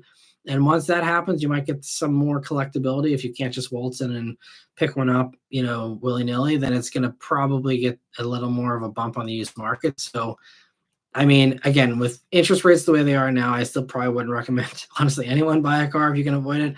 But if you want to, grab one, especially new while you can, I wouldn't blame you for going for that. They are phenomenal cars too.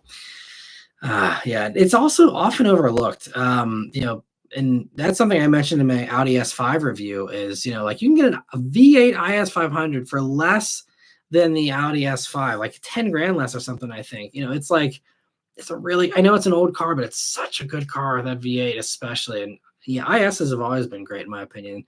And yeah, I think that car does not get enough marketing love. And I'm hoping to get another one to review here before they reach the end of the line for those. But I'm going to do my best to try and promote them as well, because it's great that that's even a thing.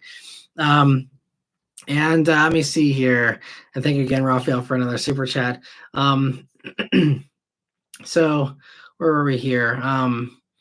So Vishal says the Topher posted a driving video of the 500e and mentioned your channel about how you got one for really cheap. Oh, that's cool that he mentioned it. I didn't know that he gave me a shout out. I'll have to check that out. That's really nice of him. I actually, I'm going to be doing a little POV video on that as well, because I know people have been asking about the 500 every once in a while and how it's doing and everything.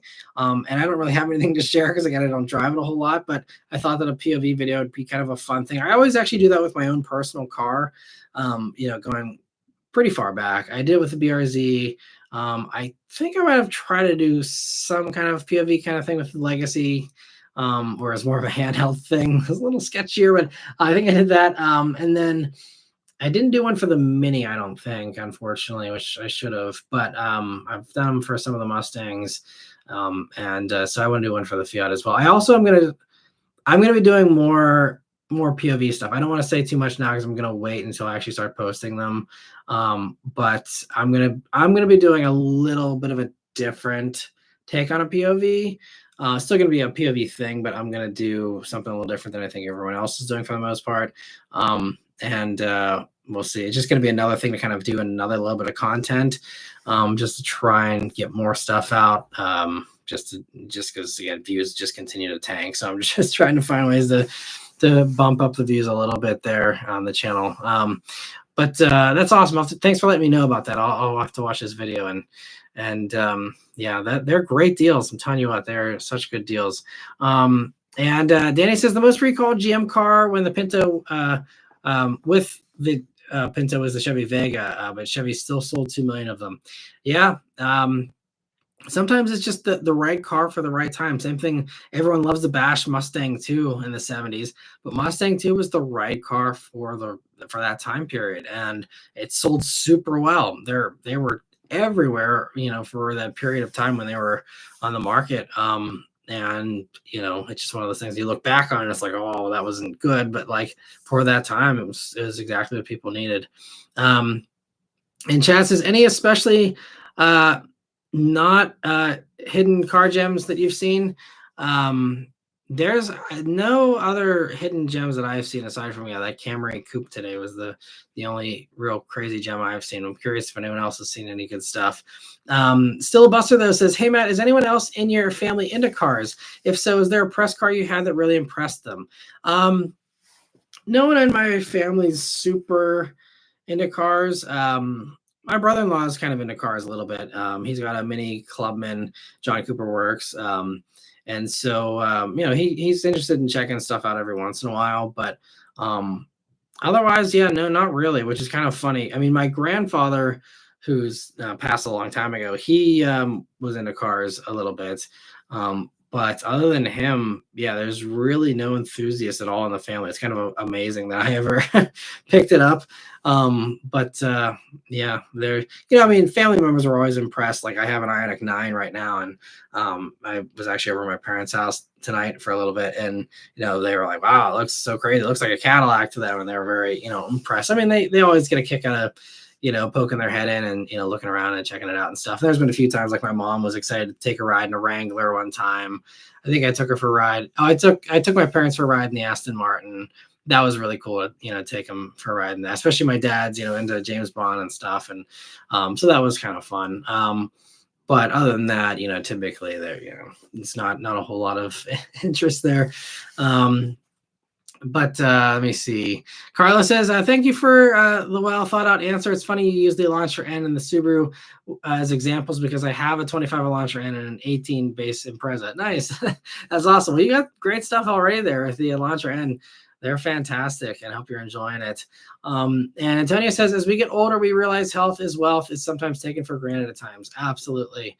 And even just, grateful for health in general. Beyond the finance component, but just being able to have our health is huge, and it's a gift every day.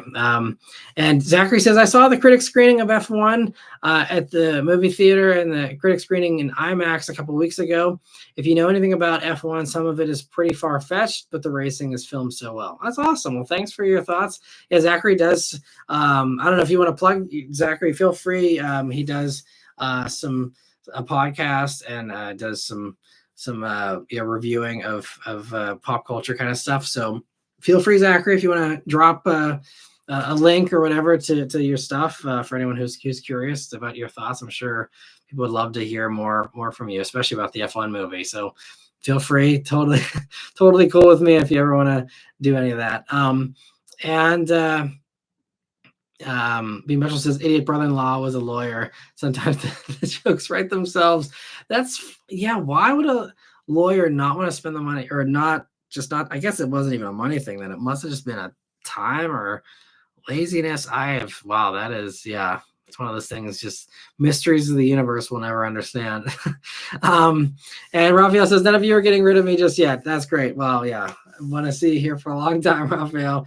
And keep enjoying that Camry TRD. And Vishal says, Honda was known for crappy transmissions in the early 2000s for anything with V6. Okay, transmission, interesting. Because my coworker had issues with the engine. I can't remember. It's so long ago. This was probably at this point 13 years ago. But I think it was something with it was leaking oil, and I think the water pump might have went. It was just all kinds of stuff. I think it was mostly oil leaks, though, if I remember correctly. Anyway, maybe he just had a bad one or something too. But Chad says, what are your feelings on the engine recalls from GM? After a while, it seems like they really do run like a rock. I don't know. I haven't kept up with, I usually don't keep up with recalls most of the time if it's not related to my car or a car that I have. But so I don't know enough about the recall to say. What I will say about recalls in general is that they are common. They happen a bunch. Certain companies and certain cars get picked on more, even though it's a very normal routine thing. And especially when you're not talking about safety issues, it's whatever, things happen. It is what it is. But with the safety ones, especially, that's where it kind of strikes a chord with me of putting a price on safety, and they put a price on your safety with recalls, and that's that's where it gets more nefarious and more just, dark to me. But motors blowing up and stuff. I mean, obviously there's a concern there as well, but not as big of a deal. Yeah, you get stranded on the side of the road. It's a pain. Totally get it. But I think it's not as big of a deal for that kind of stuff personally. But Danny says 2009 Accord. My grandmother has one. It's a 2.4 4-cylinder. It eats brakes like crazy. As far as I know, it has had 3 sets of pads and rotors. 8th gens had premature brake wear problems. It has 88,000 miles and it's a 5-speed auto as well. Crazy. Okay, yeah, that's good to know for anyone that's looking. I guess, yeah, that's great for Antonio if he's not aware of the brake issue. That's another good thing. Yeah, that generation, it seems like the generation after that for the Accord Coupe was better and was pretty good, and especially those last Accord Coupes were really sought after and really good cars, it seems. But it seems like those, like late 2000 ones, maybe best to stay away from. I don't know. And Chad says Jeep hating on Bronco owners falls away when people realize they aren't driving an American car. Well, so Jeeps are, I don't know, where are Broncos built? I don't actually remember. I know Jeeps are made in Toledo, but there is certainly a lot of components about the Jeep that are foreign, of course, but at least the assembly is done in Toledo there. It's actually one of the closest production facilities to where I'm at. It's still a few hours, but I know every time I even drive to Detroit, there's, I'm usually driving past the Wrangler factory. It's kind of cool to see. And Antonio says, Matt, did you see the video of that new Hurricane engine getting tuned, making impressive horsepower numbers? I didn't see that, but it's very easy for me to believe. The Hurricane motor is a beast. I mean, even the crate motor versions that Dodge was rolling out were I think there's 1,000 horsepower crate motor version. I mean, and this, I guess we will see once the Hurricane 6 version of the Charger comes out, if there are more converts, but inline 6-cylinder turbo engines are phenomenal. Look at Supra, like all these others. I mean, I'm not expecting this Hurricane motor to be as reliable as the 2JZ, but they have a ton of potential. Great motor setup. We see this with BMW. We see this with, even Mercedes. I mean, there's a lot of, really good, inline 6 motors with turbos that are just, that's a good setup. And, especially even in the trucks, I mean, it's a strong motor. It's more power. I mean, even Tim Kuniskis said this. I was on the call, or the virtual reveal they had for the V8s, ahead of the launch. And, he's like, Hurricane's more powerful, does everything better, but people want the V8. And so we'll give them the V8. So, he was excited about it. He wasn't packaging it as this, bizarre thing, but it's just, the Hurricane motors sounds like it's going to be a really solid performer and should be great for tuning. And Mopar wants to do some of that as well, with packages and all that. But yeah, Hurricane engines, I think, are going to be great once people finally get used to not clutching their pearls about, oh no, a new engine, a new powertrain, what am I going to do? Once people embrace it, I think they're going to really like it, if they can actually make that mental leap. Because I was really impressed with it and all the vehicles it's been in. Let me see. Truck and Car Guy says, I have a coworker with an LS 430 and he loves it. Nice. And yeah, Linda, I believe, I can't remember what hers is, but she has an LS, some vintage, and they love theirs as well. And Linda here also says, good evening, everyone. I'm late this evening. Well, thanks for stopping by. And Antonio says, I have 3 2013 GS350 saved on my Car Gurus app. They're around 15 grand here where I live. All right. So you're one step ahead of me there. So that's awesome. Yeah. Well, yeah, I've always liked GS, so I'd recommend that one. If you can find a nice one, might be a better choice. It seems like also, there's obviously exceptions to everything, but it seems like Lexus owners typically do take care of their stuff a little bit better because so many people buy Lexuses with the mentality of I'm going to maintain this well because I want it to last me forever, because that's why I bought a Lexus, because it lasts forever. Now, maybe some people take that for granted and think, oh, well, it's bulletproof, so I don't have to do everything on time. So you might have a little bit of that, but I think generally it seems like they are better maintained many times than most of the others. Also because a lot of Lexuses are purchases versus the lease specials you see, from all the European brands and others, where there's not as much incentive to do that stuff on time. People don't care. It's a disposable car. They're going to turn it in for a new company car, in a few years, and it's whatever, and they just trash them. And Lexus usually isn't that kind of a buyer. So I think that, and that kind of helps. It's like one thing feeds into the other, and it just kind of, keeps that ball rolling with just Lexus is being very reliable and owners treating them better. So you therefore have better chances of success with a used one. But yeah, I think Lexus are great, obviously. Kame, thank you so much for the super chat. He says, are you excited for the 2026 Prelude? I'm cautiously optimistic for it. Based on what we know about it, I could be wrong, but my understanding is it's going to be, Civic hybrid powertrain, front suspension from Type R, a little bit of a shorter wheelbase than Civic. So it is going to be appreciably different, but the interior is going to be basically Civic. I think it's going to be a fun car. Is it going to disappoint everyone? Most likely. Look at how Integra went over. Look at how a lot of these other things went over. Even though, with this new Prelude, aside from the hybrid thing, it's very much sticking to what Prelude has always been. Same thing with Integra. Integra was always a nicer Civic, always. And now it's a nicer Civic, and people are all mad about it. I mean, that Integra is actually selling really well, but the enthusiasts, the keyboard warriors, just hated Integra when it came out.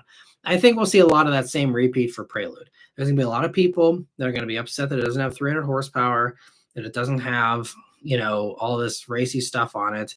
They want it to be some kind of super competitor or something, and instead they're getting, just a sport compact. But I think if you go into it with the appropriate expectations, then I think it'll be great. And that's what I'm trying to keep in mind here, is it's going to be a slightly sportier Civic Coupe. Basically, the Civic Coupe's returning as a Prelude. I'm happy. I'm always happy to see two doors come back. That's going to be great. And keep in mind that there could very well be a Type R version someday. They're not going to launch with the Type R version. So, you have to keep in mind, is this a good platform? Are there good bones here for someday having a Type R version potentially, and not, write it off immediately just because the first one that comes out isn't some mind-blowing car, So, but with all that preamble, I think that Prelude will be a great car for those types of people. Now, the real leap of bravery with Prelude is how many people want a two-door car anymore, especially one that most likely, I'm guessing, is going to be more expensive than Civic Si. I'm guessing they can't step on Integra's toes, but probably pretty close. So, prepare for starting over 30, prepare for, I think even a nice Civic hybrids, 32 or something. So if that's where that is, and Prelude's probably not going to come with a super basic version, just prepare for it to be $35,000 and have 204 horsepower. That's immediately going to disqualify a lot of fans.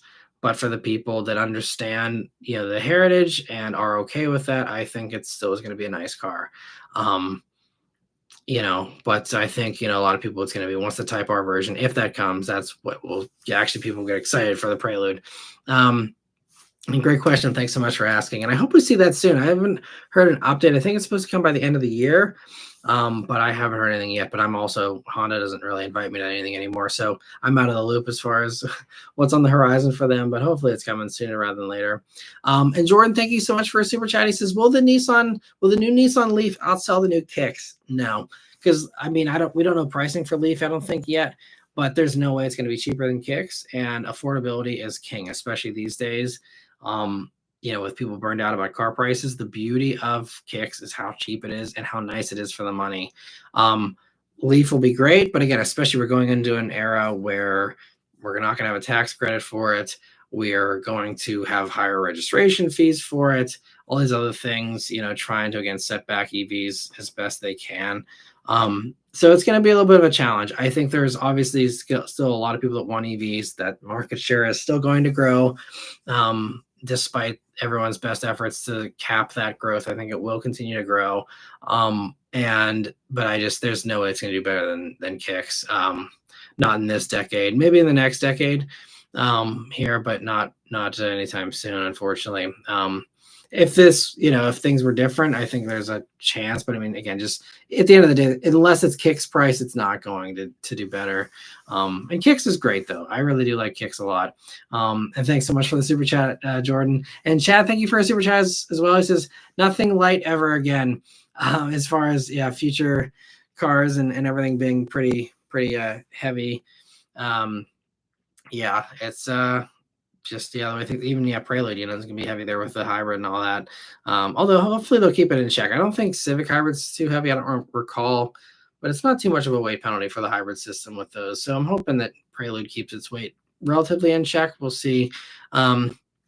And just following up on the super chat here from Cam, he says, thanks for your opinion on it. I've had a few 5th generation Preludes and just got out of a 2010 Mark 6 GTI. Excited to actually get the new Prelude. That'll be awesome. So I'm assuming MSRP for a base Prelude's 33, right around where the Civic Hybrid Touring price is at. Okay, yeah. I can see that making sense for sure. And I hope it does well for Honda too. I mean, I was surprised whenever I heard that they were going to do a 2-door again, because the whole justification for getting rid of Civic Hybrid is no one buys 2-doors.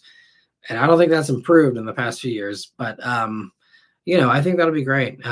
Especially for people who just, don't need the sportiness of a BRZ or something like that, but want to still have something that's cool and swoopy in 2 doors. Again, kind of like we were talking about earlier in the live stream here, getting back to the Toyota Solara and some more lighthearted kind of vehicles. I think Prelude can kind of be like that in a way. And so I'm excited for it still. And let me see here. Where are we here? Chad says shorter EV from Challenger body for Chrysler Crossfire. That would be cool. That's a fun combo. I hadn't thought about them bringing the Crossfire back. I would love that. Take the Charger EV, make a smaller version for a Crossfire. That would be so cool. Crossfire is great. I reviewed one of those a long time ago, by the way. It's another oldie but goodie if you ever want to see me drive a Crossfire. It's actually better than I expected, and I think a car that actually gets a bad rap when it shouldn't. It's not amazing, and certainly some room for improvement and things that could have been better, but it's a really good car. I know like Top Gear Bash at Jeremy Clarkson thought it was stupid and stuff. They had a field day with that thing, but I think I thought it was a good car. I really like the Crossfire. And Chad says he liked the shorts. I'm glad you liked them. And there'll be more. I need to now go back and look at like older reviews and find the rants, because I think that's going to be my thing, is try and just post the rants for shorts, because the outrage thing seems to be a very successful tactic with short forms. So at least it'll be lighthearted outrage instead of all the other crazy things going on in the world. But I'm gonna have to go back and look and try and remember some of the rants that I did on other reviews and package those into shorts. And Michelle says 2026 HRVs are coming out and still no hybrid variant. What's stopping Honda from adding it? Great question. I'm stumped. It's like I say many times in these live streams, Honda has a lot of low-hanging fruit that they just don't do, and I don't know why. It's like the money's right there. It's like you got a money printer right next to you, and it's like you're just not turning it on. I really don't know. I'm assuming there's got to be some good reason, but on the outside looking in, it's bizarre. It's absolutely bizarre. It all bolts up. It bolts straight, and you can do it in your backyard. There's some software stuff, but mechanically, like this isn't a hard ask. It's not a big thing to try and do. So why we don't have a hybrid one? Because that would fix all the power problems too. Because that is a slow car, and that would fix it. Maybe they don't want to fix it because then people won't buy an Acura ADX because it actually has a respectable amount of power. I don't know, but it's just, it's a no-brainer. And but that's another thing, maybe that was in the plan or that was in the cards, but now if they see that there's no CAFE regulations here for the next 4 years, maybe why bother? If it's just going to drive the price up anyway, and price is going to be king here for the next 4 years, if affordability is at stake, then you throw fuel economy out the window. I guess you could say that could save you money, but a lot of people just want that discount up front instead of, paying it back over time with the hybrid efficiency. So just churn out, whatever you can churn out. Don't worry about fuel economy for the next 4 years. And that's probably maybe part of it too. Maybe they'll still bring it out, and maybe they'll still stick to their plans of, keeping, I think, everything, mostly hybrid here going forward. But I don't know. I mean, it could be either way. It could be Honda just being Honda, which is just me rolling my eyes, or it could be that they've changed their plans due to, the way things are getting played now. We'll see. And Viewer says, "Hi Matt. So I ended up buying a 2024 Mustang GT base with the active valve exhaust for 40,000 with 1,800 miles. Well, I'm glad that worked out for you, and glad you're able to get a good deal on a 2024. That's awesome. That's actually a really good price. I'm kind of surprised they've come down. I guess I just haven't kept an eye on the used market for the 24s. But that's great. So congrats. Thanks for giving me an update there on that. And I hope you're loving it. The active valve exhaust in those is so good. And it's just so nice to have that from the factory. So you don't have to mess with the aftermarket stuff if you don't want to. And yeah, I hope you enjoy it. Hope you have a blast with it. And yeah, glad you're able to get a good deal. That's actually a really impressive deal too. I think for 1,800 miles to get it for that money, that's awesome. And perfect time to buy too, with just great summer weather to enjoy and everything. And Raphael said people don't give Hyundai credit, but my Sonata had 190,000 trouble-free miles. Excuse me, when I traded it in. Yeah, and I've talked about this in the past too, I think, but it's just that Hyundai, they depreciate. It's kind of like, I was saying with the Lexus thing, how one thing feeds into the other. Hyundai has the same thing, but is, in their case, it's a self-fulfilling bad kind of cycle that they have, where they depreciate faster, and then that attracts second and third owners that don't take care of them as much because they're cheaper than the Japanese competitors are. And so you have this cycle of, you attract people that are more likely not going to do maintenance as stringently as you should do it, compared to the other competing brands who again are buying a Toyota knowing I need to take care of it to keep its reliability, and I'm buying a car for its reliability. Versus the Hyundai might be a little bit more of a disposable car for some people, but if you don't treat it like a disposable car, especially from day one, then you do have it, again, 190,000 miles without any issues.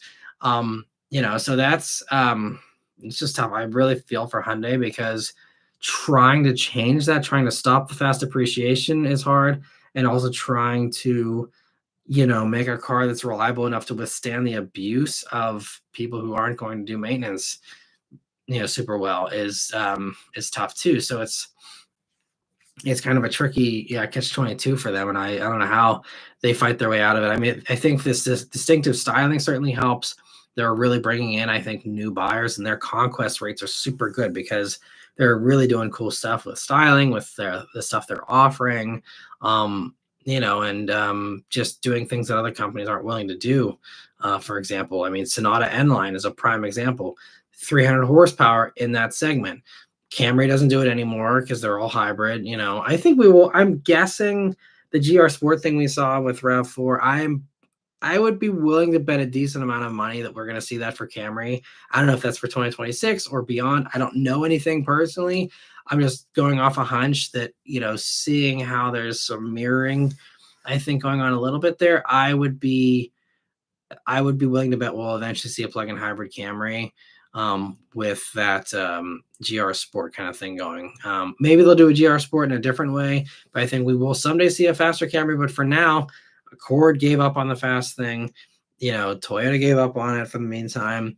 And otherwise it's just Kia, and everyone else's sedans in that segment basically have gone away. So, and even Nissan gave up the turbo in the Altima. So, I think Hyundai just kind of does a good job of offering things, that going places where others won't go, and offering more for less money and all that.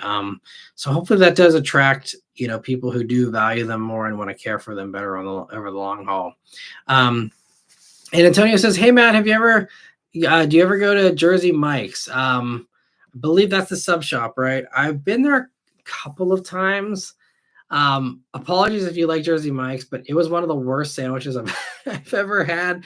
Maybe I just got a bad one, but the last time I was at Jersey Mike's, I was like, man, I'm not coming back here for a sandwich ever again. It was just like, I don't even say, mediocrity is probably too generous of a word. Definitely not sponsored or anything. But yeah, I wasn't impressed.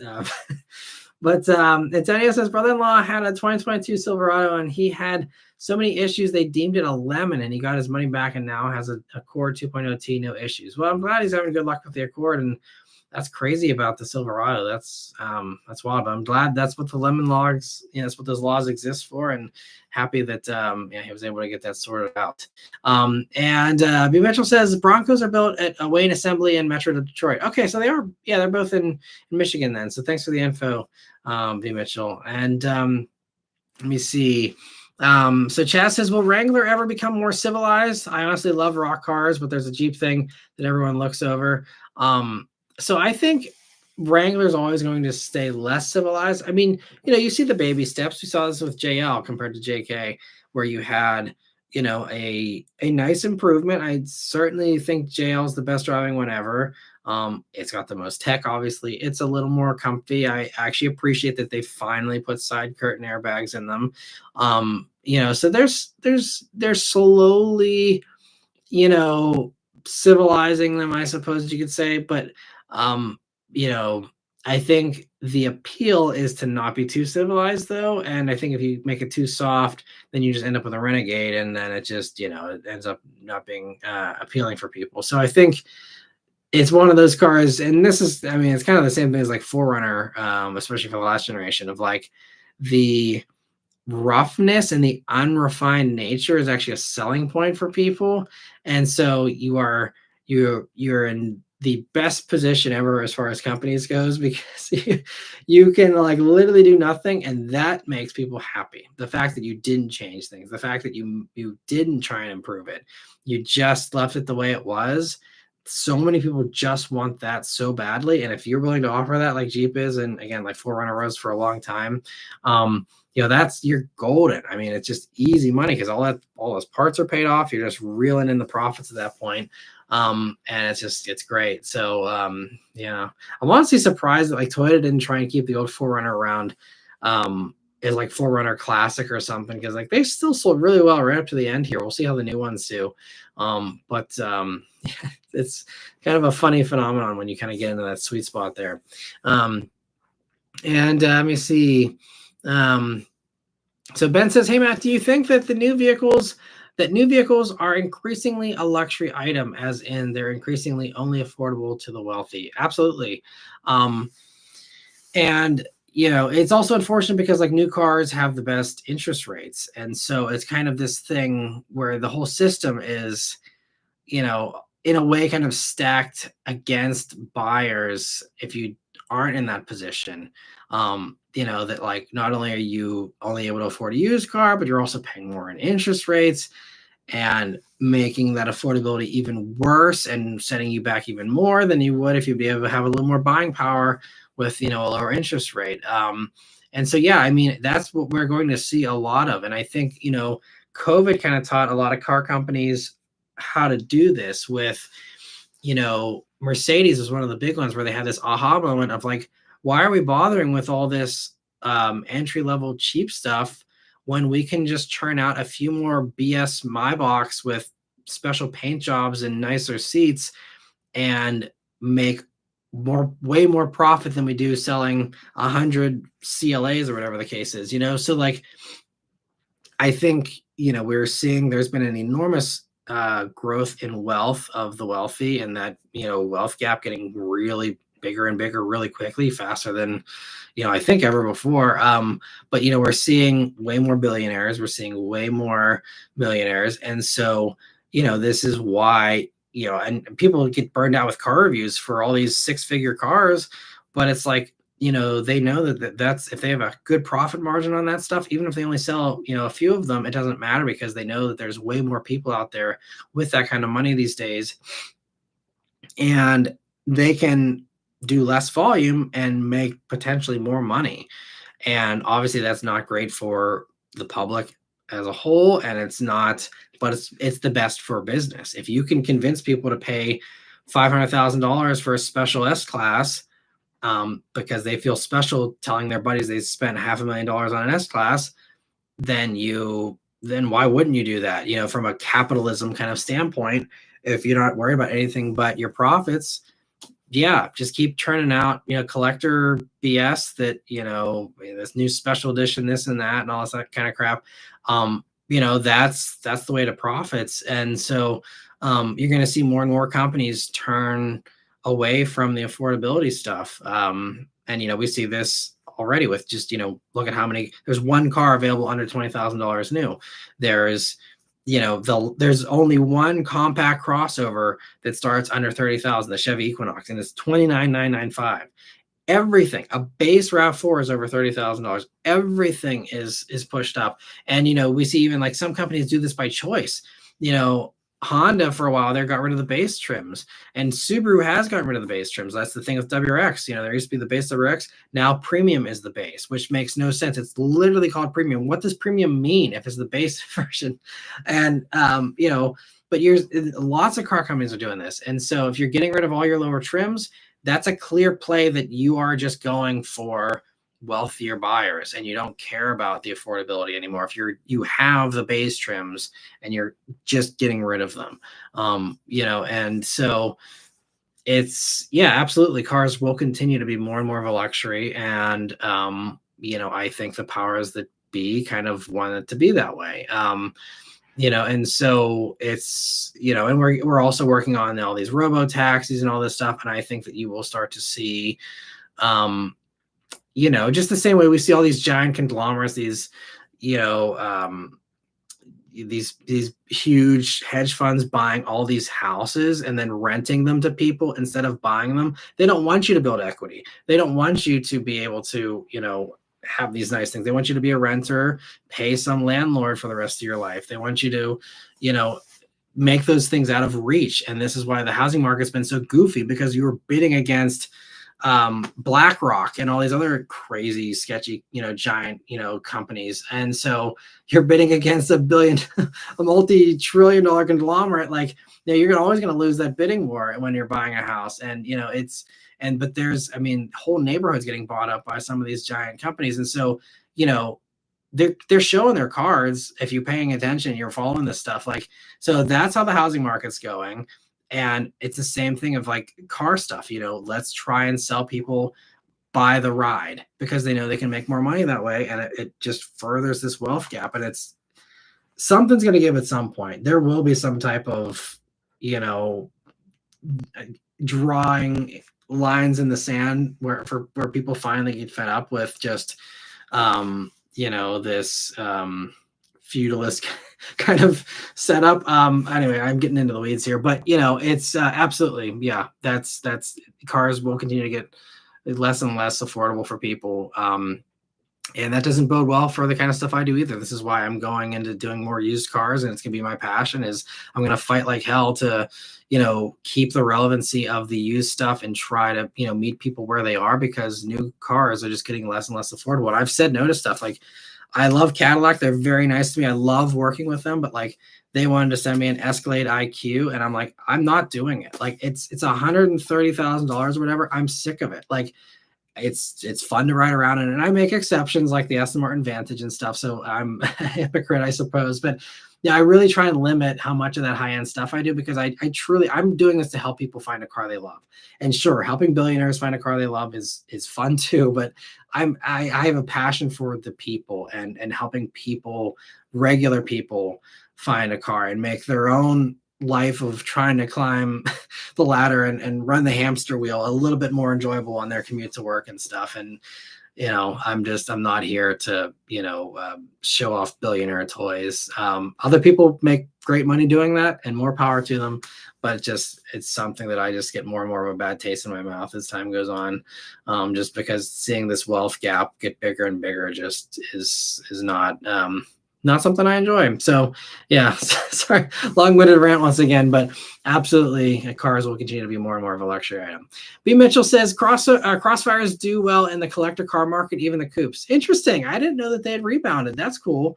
I'm happy to see it. I hope Crossfires continue to appreciate, because they totally deserve to.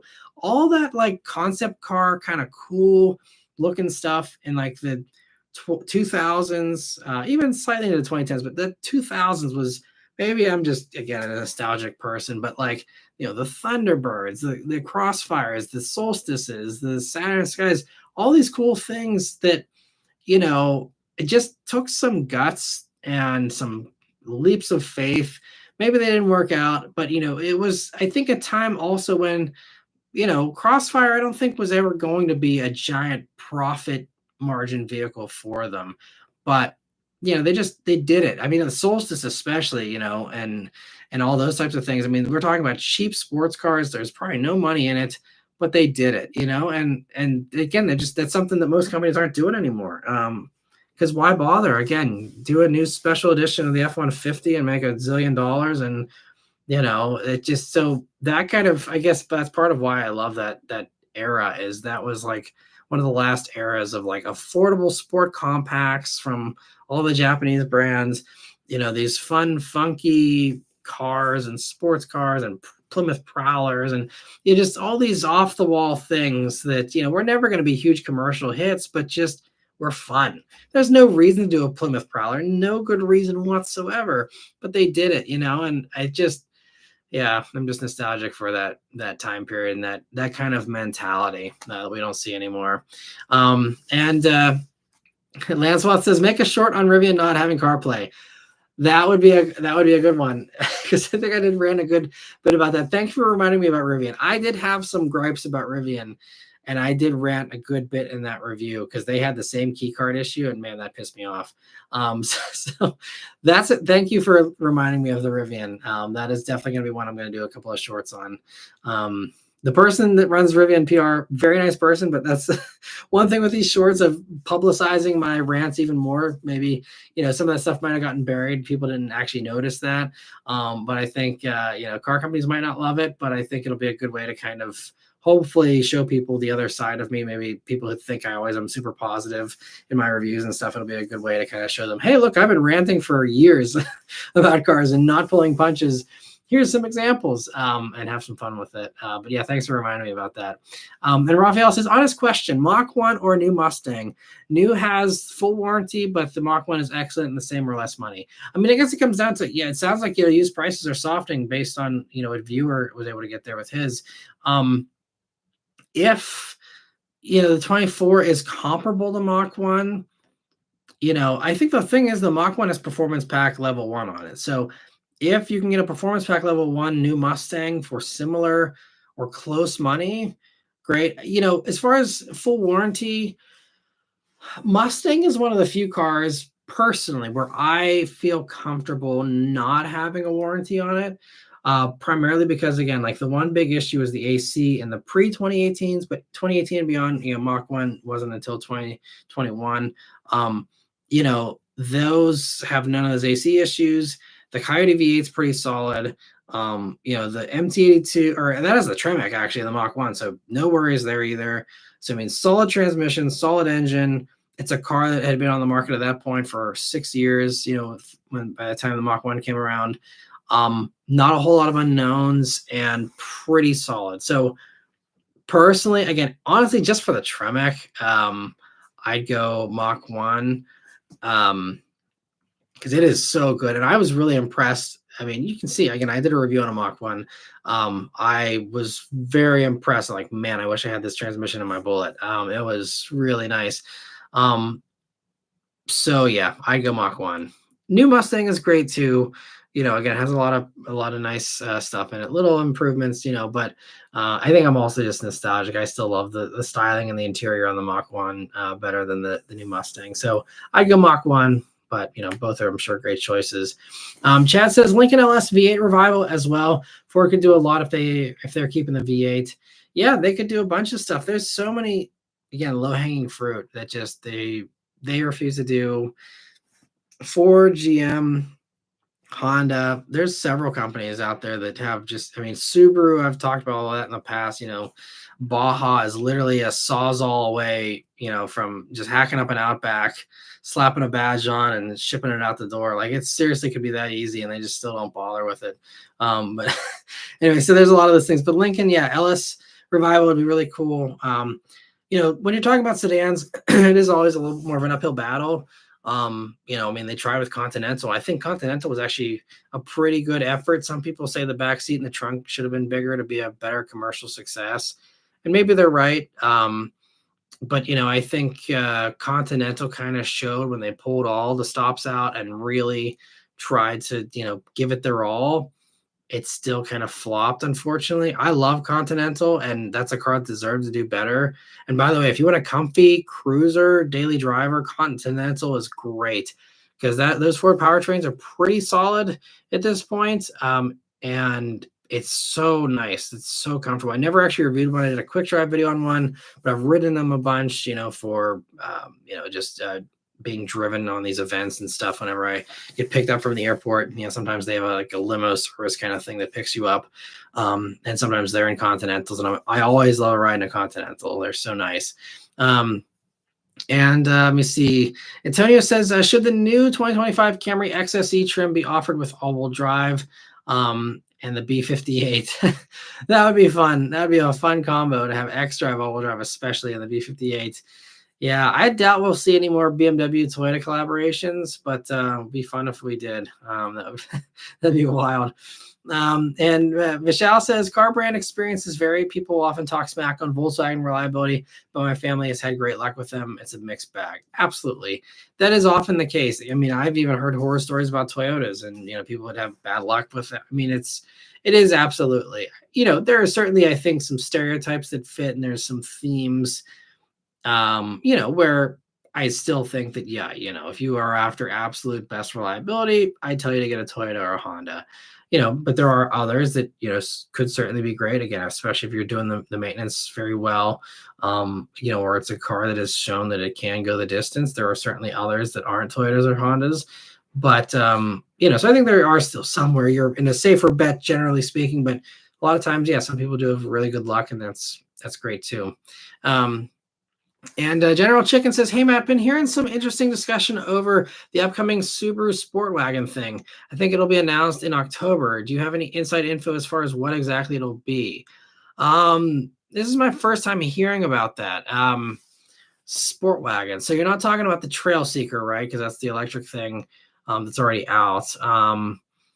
The only sport wagon I can think of is they finally bring the Lavorg over here, which is another no-brainer Subaru thing that should have happened a long time ago. The second the hatchback got dropped, they should have immediately brought in the Lavorg. I haven't heard that. I mean, they sell the Lavorg, WX wagon essentially is what Lavorg is. They sell it in Mexico. I mean, it's right there. So, if they can justify selling it in Mexico, I know the crash testing standards and stuff are more lax there, but it's the same structure as WRX. So I mean, they still have to recertify, but there should be no issues keeping that car out of America. So my guess is they're finally going to bring WRX wagon here. And that also would fit because, WRX sales, if you noticed, have really dropped off a cliff. And especially, and that was even the month before the tariffs hit. And now that we're, charging $39,000 for a base WRX, that's the one last straw you can grasp at to try to make it more appealing, is to give people what they finally wanted, what they wanted all along. You finally give it to them with a wagon. That'll certainly get some people off the sidelines and say, okay, I can finally go for one of these. Or people that are tired of waiting for a turbo Crosstrek or whatever, you have that. So you'll get some people, and that could kind of revitalize things a little bit for them. But WRX is in trouble if it's going to be $39,000 for a base one for the foreseeable future, and sales continue to be as bad as they were, last month and the month before. I mean, this is what I said initially. The second the tariffs were announced, I'm worried about all the low volume sporty cars that are cheap, because there's no money there. There's no giant profits. These companies are not getting rich. They don't need to do this stuff. It often makes better financial sense to not do it. Even with the halo effect you may or may not get from them. That's what I'm worried about. I'm worried about Miata going away whenever it gets expensive. I'm worried about BRZ and G86. I'm worried about Elantra N. I'm worried about all these things. If all these things get expensive, and I think WRX is kind of being the front runner of that, okay, prices have already jumped up. Sales have already dumped. are we going to see them continue to decline to a point where Subaru can't afford to sell it here anymore? We may get to that point. I don't know, but that's what I'm really worried about, and that would be the real big loss, because once they're gone, it's real hard to bring them back, I think, and to convince companies to take that chance again, especially if we're going to be at the whims of whatever administration wants to do every 4 years. It's just, you got to have more stability than that. And if you're going to have this topsy-turvy economic policy that may or may not stick around, may or may not, go away, it's just too uncertain. And so you just play it safe and don't take chances like that. So we'll see what happens. But my guess, I haven't heard that discussion at all, so I have no clue what people have been saying. I have no inside info. Subaru's another company that they've worked with me a couple of times in the past. I mean, they send me press cars, but I don't really get invited on their media drives anymore. I was invited for BRZ and WRX, and then never again. And I said, I mean, both my WRX and my BRZ video, I mean, I bashed the styling on the back of the WRX as far as just saying, I didn't like it and all that. But aside from that, I mean, I was very complimentary in my reviews because I genuinely liked them a lot. But I don't know. After those two, never heard from Subaru again as far as media drive. So I have no inside info there. And if they ever watch these live streams, they definitely won't give me any inside info, because they know that I am probably one of the toughest critics on Subaru these days. And why Etch, thank you so much for a super chat. He says, my Mustang GT goes Bert, pop Bert.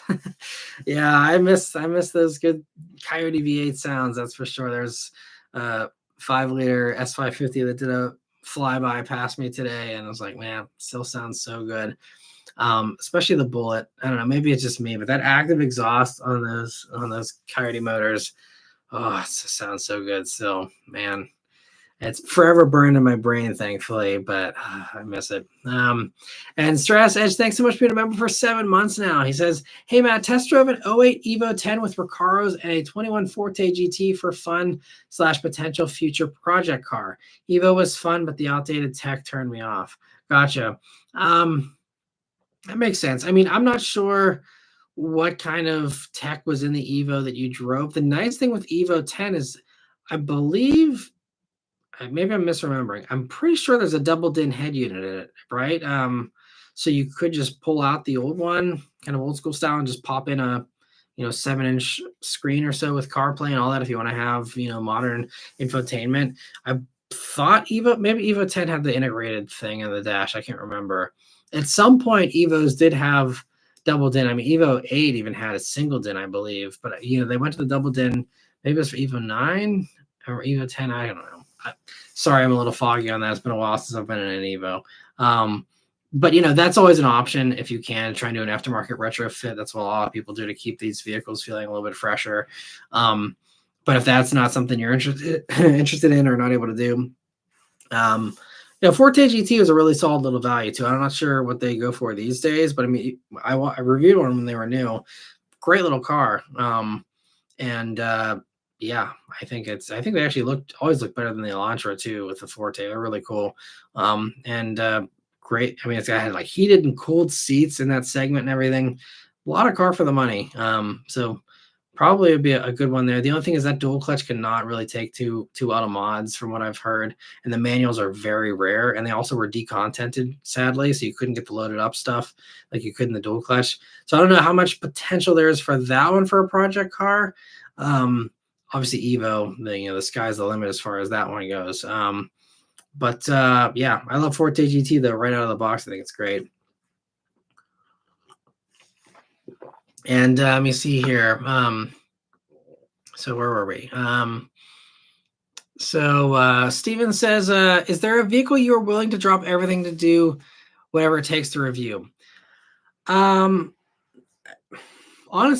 there's a bunch of cars that I already have waiting for me that I probably should do that. There's a few cars that I've been waiting to review just because the people that own them are only available on the weekends, and I really try not to work on the weekends as best I can. Work overruns so much of my life, but trying to stick to not working on weekends is something I'm still thankfully doing a decent job at. So that's the one thing that's kind of kept me from doing some stuff. But yeah, mostly it's just I'm so busy. It's like I'm standing in the end zone and I'm just having footballs constantly thrown at me. And I'm just like trying to catch them between press cars, press trips, trying to do other stuff that's not car reviews, because that's something I think I need to kind of branch out. Like I talked about in the past, doing junkyard videos and working on these other things and trying these other things, the shorts and all these various other things. I'm still very much, my life is just like trying to keep up with the football so they don't blast me in the face. Like that's kind of what my workload is right now. But I mean, there's a lot of cars that I would try really hard to find a gap in the schedule to review. R34 GTR, for example, is one of those kinds of cars. Anything that I think is going to kill on views, I certainly will. I mean, like that's why I did the V8 Miata last year. That V8 Miata review, I mean, that's whatever 800,000 views I think now. I really don't do very many of those meetups like that anymore, where I meet up with a owner and I review their car. But that one I had a hunch was going to be a big deal, because I looked and I said, okay, no one's done a V8 Miata review in a long time. No one has driven an ND V8 Miata. I was literally the first person outside of that shop that built that car to drive that and be the first person to do a video. So I had an exclusive take.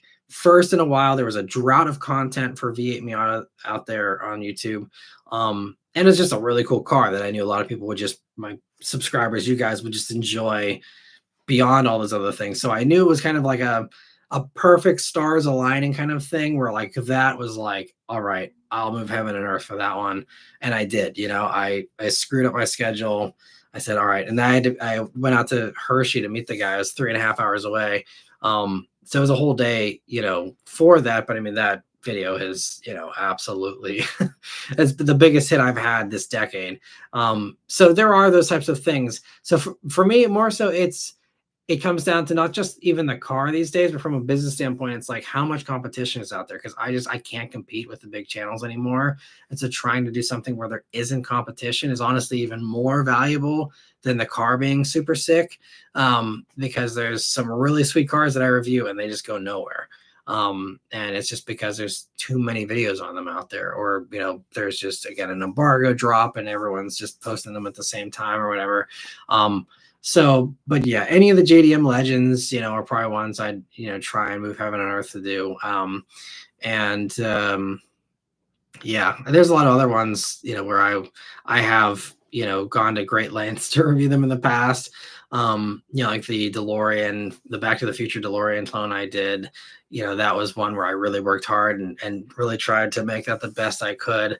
So there's some of the other ones like that where I've, done that, but there's all kinds of stuff that I should have, done whatever it takes to review them. Like I mentioned in the last live stream, I think, where there was someone who offered me a Lexus LFA, but they were in Quebec. I mean, it's not actually that far of a drive from Pittsburgh, but that's a probably a multi-day trip to go there, review it, and come back. I can't really do that in one day. So that's one like I should have prioritized. And in hindsight, I screwed up not jumping on that. That opportunity still might be available. I actually have to follow up with the guy and see if he still has it or not. But there's some of those where I do need to do more of that. It's just life gets so busy, and again, it's just like trying to keep up with the stuff of the press cars is really, and that's why I've kind of contemplated scaling back on press cars, because it's so much like well, I gotta review this while it's here and they're taking it in X amount of days. I gotta hurry up and get this done, and I got these other things. I gotta still edit stuff. It's really, for me, editing is the bane of my existence. If I was able to get stuff edited or have an editor, I'd be able to put out so much more content. I'd be able to travel more, film all these cool cars. It's just that I spend half of my week just staring at the computer, just editing. And I hate editing these days, but it's the necessary thing you got to do. So, that's kind of really the holdup is like, do I stick to my schedule or do I just throw everything out? So, but there's a ton of cars like that. But those are a few examples. Raphael says Jersey Mike's is good, but doesn't deliver. Jimmy John's delivers, but isn't good. And Subway is less good, but delivers. Yeah, Jimmy John's is also terrible. Maybe I'm getting the two of them confused. I feel like I've had both, and neither have been impressive. And I don't know, Subway's still acceptable to me. We have actually a more local-ish kind of chain around here called DeBella's Subs. If anyone's in the area, they do very good subs. So a little bit pricier, I think. So I don't get them too often, but they do really, really good subs. So that's why, like, we don't even have too many Jersey Mikes around here. So that's not even in my universe really. And Jimmy John's, same kind of deal. So I stick to either Subway or the DeBellas. But let me see. We're just about out of time here. So I think we've kept up pretty good with both member and non-member questions tonight. So hope everyone's really having a good time here. I'm happy I was able to keep up with all the questions. But MD Chaz says we need China to make affordable cars for us regular people. And yeah, the Chinese thing, it's kind of, I have conflicted feelings on it. There's part of me that's says, yeah, if no one wants to make affordable cars and China's willing to make them for us, then, we need to save car affordability above all else. And if that's the way to do it, then okay. But then there's the other part of me that's, there's some stuff about Chinese made cars that's a little, less ideal, and things that, are problematic in my opinion. So to me, I'm very conflicted on that whole thing. But it doesn't matter, because it sounds like, that's probably not going to ever be allowed to come in here anyway. So that seems like it's almost a both like bipartisan kind of thing that they agree on. So I'm sure that's something we'll never get a chance to even try here, unless the Chinese get creative with buying brands and rebadging their stuff, and that could happen. I still am surprised it hasn't happened already, honestly. But I think outside of them doing that, it's probably not going to happen. And Xavier, thank you so much for the very generous super chat. He says, hang in there, Matt. I really appreciate that. I appreciate it more than you know. Yeah, I won't get into it, but yeah, thank you so much. It really, really means a lot. And hopefully things improve. Summer's always tough with views. Everyone's out having fun and doing other things and not sitting on their computer or their TV or whatever. And totally get it. It's just a natural thing. But hoping things keep going, because the way things are, it's I got rid of the weekly updates. I'm hoping I can keep doing everything else, but if the channel doesn't improve, it's I think I'm kind of on borrowed time here. So we'll see how things go. So keep our fingers crossed for everything. But let me see here. Let me see. Antonio says, LMAO, so true about the housing market. Thanks, Matt, for being for the people and not selling out. It's something I feel very passionate about. Antonio says, Matt, what are some cars you have saved in case you win the lottery? LOL, CT5E Blackwing. Definitely Blackwing. I got a whole list. It's a whole list that involves several Aston Martins, several Ferraris, bunch of classic cars, the Batmobile Tumbler, because Warner Brothers has 10 of those that they're building. I'd love to have one of those. They're $3 million each. So that's the lottery. Well, I'd be like a $100+ million lottery win before I'd want one of those. I'd love a Bugatti Chiron if I won the lottery. I've always thought those were awesome. There's a bunch of stuff, but for me, it's like the more quirky Ferraris. I'd love like a Ferrari GTC4 Lusso. Even per Songway, a V12 with SUV practicality sounds great to me. But 812 GTS is on the list. I'd also love. It'd be fun someday to have a clone of the orange Super from the first Fast and Furious. If I had tons of money to throw at someone who had a really good replica, that could be a fun one to take to car shows and stuff. That's it's a long list. I think last time I counted, there's like 35 cars on my dream car wish list. So I would be a complete mess if I won the lottery. I'd be in complete bliss, but it'd be quite the undertaking trying to find a house that has enough space to put a warehouse on it for all the cars that I would want to buy. But yeah, that's the dream, is just win the lottery and be able to tinker, basically be Jay Leno, just tinker with my own cars all day, maybe share some of it with you guys. Although that would make me completely unrelatable at that point. So probably would just spare you guys the misery of all the eye rolls of, hey, look at the Ferrari I have. There's a lot of idiots already online that are doing that all the time. There doesn't need to be another YouTuber that's showing off their exotic cars. So I'd probably just enjoy them for myself and ride off into the sunset and do the lives here just to see how everyone else is doing every once in a while. But let me see here. So I see some discussion there about the Chinese cars. So I'll leave that to you guys because yeah, I know that's definitely a very multifaceted thing. And Strata says to follow up, hear anything on the K4 potentially releasing a GT trim with the Elantra ends motor? I have not, and the fact that Forte never got it, even though Elantra ends been around for a few years here, I'd like to think that a K4 GT would come someday. Based on the way Kia is going, again, maybe things will change with having no emissions regulations, but I think what you will see is the EV4 that is basically a a sedan, K4 kind of thing, but electric. I think there's a faster, I can't remember. I think it's probably just the basic one for now, but I could very easily see them putting a faster version of that into production and having that be, the performance spin for that. But all the pieces are there, and I believe it sounds like Elantra N's going to hopefully get a new generation. So, I guess the puzzle pieces are there either way if they wanted to do it. Kia, though, strikes me as doing it the electric approach versus Hyundai. But we'll see what happens. But I haven't heard anything personally now. I wish I did. And let me see. Scott says, have you ever driven a Ferrari, Matt? I can't remember. I need to go back and look. Would you get a Lamborghini or Ferrari if handed the keys for one for free, and which model?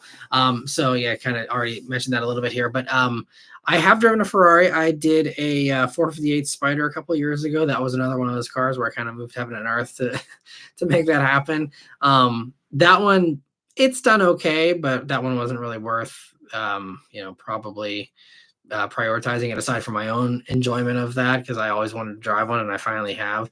So that was the newest Ferrari. I also did do I always forget the jumbled up numbers. I did the Miami Vice generation Ferrari. It was a 328 GTS, I think is the name of that one.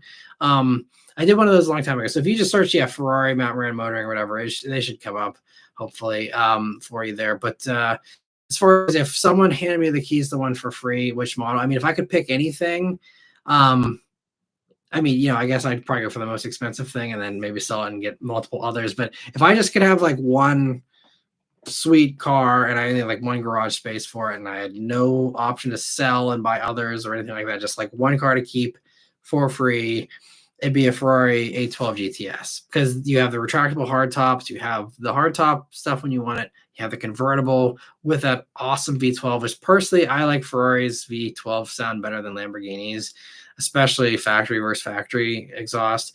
And so, yeah, for me, the Ferrari V12, I so badly someday want to even drive a Ferrari V12. I've never driven one.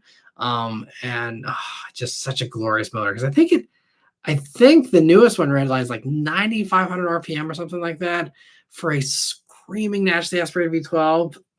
And also I have the very fortunate ability to say that I was at the factory watching them put together those cars, and seeing what they do to build that V12 and seeing them put it in to A12 Competiciones that they had there.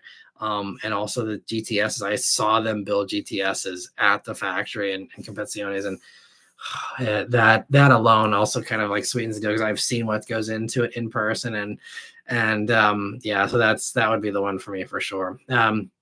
And Scott says, keep hanging in there, Matt. I work 6 days a week. I feel you as a dad. It's not easy, but keep cranking. Proud of you. Been here since the BRZ days. Thanks so much, Scott. I really appreciate that. And yeah, I'm going to try my best here. It's just YouTube makes it harder and harder.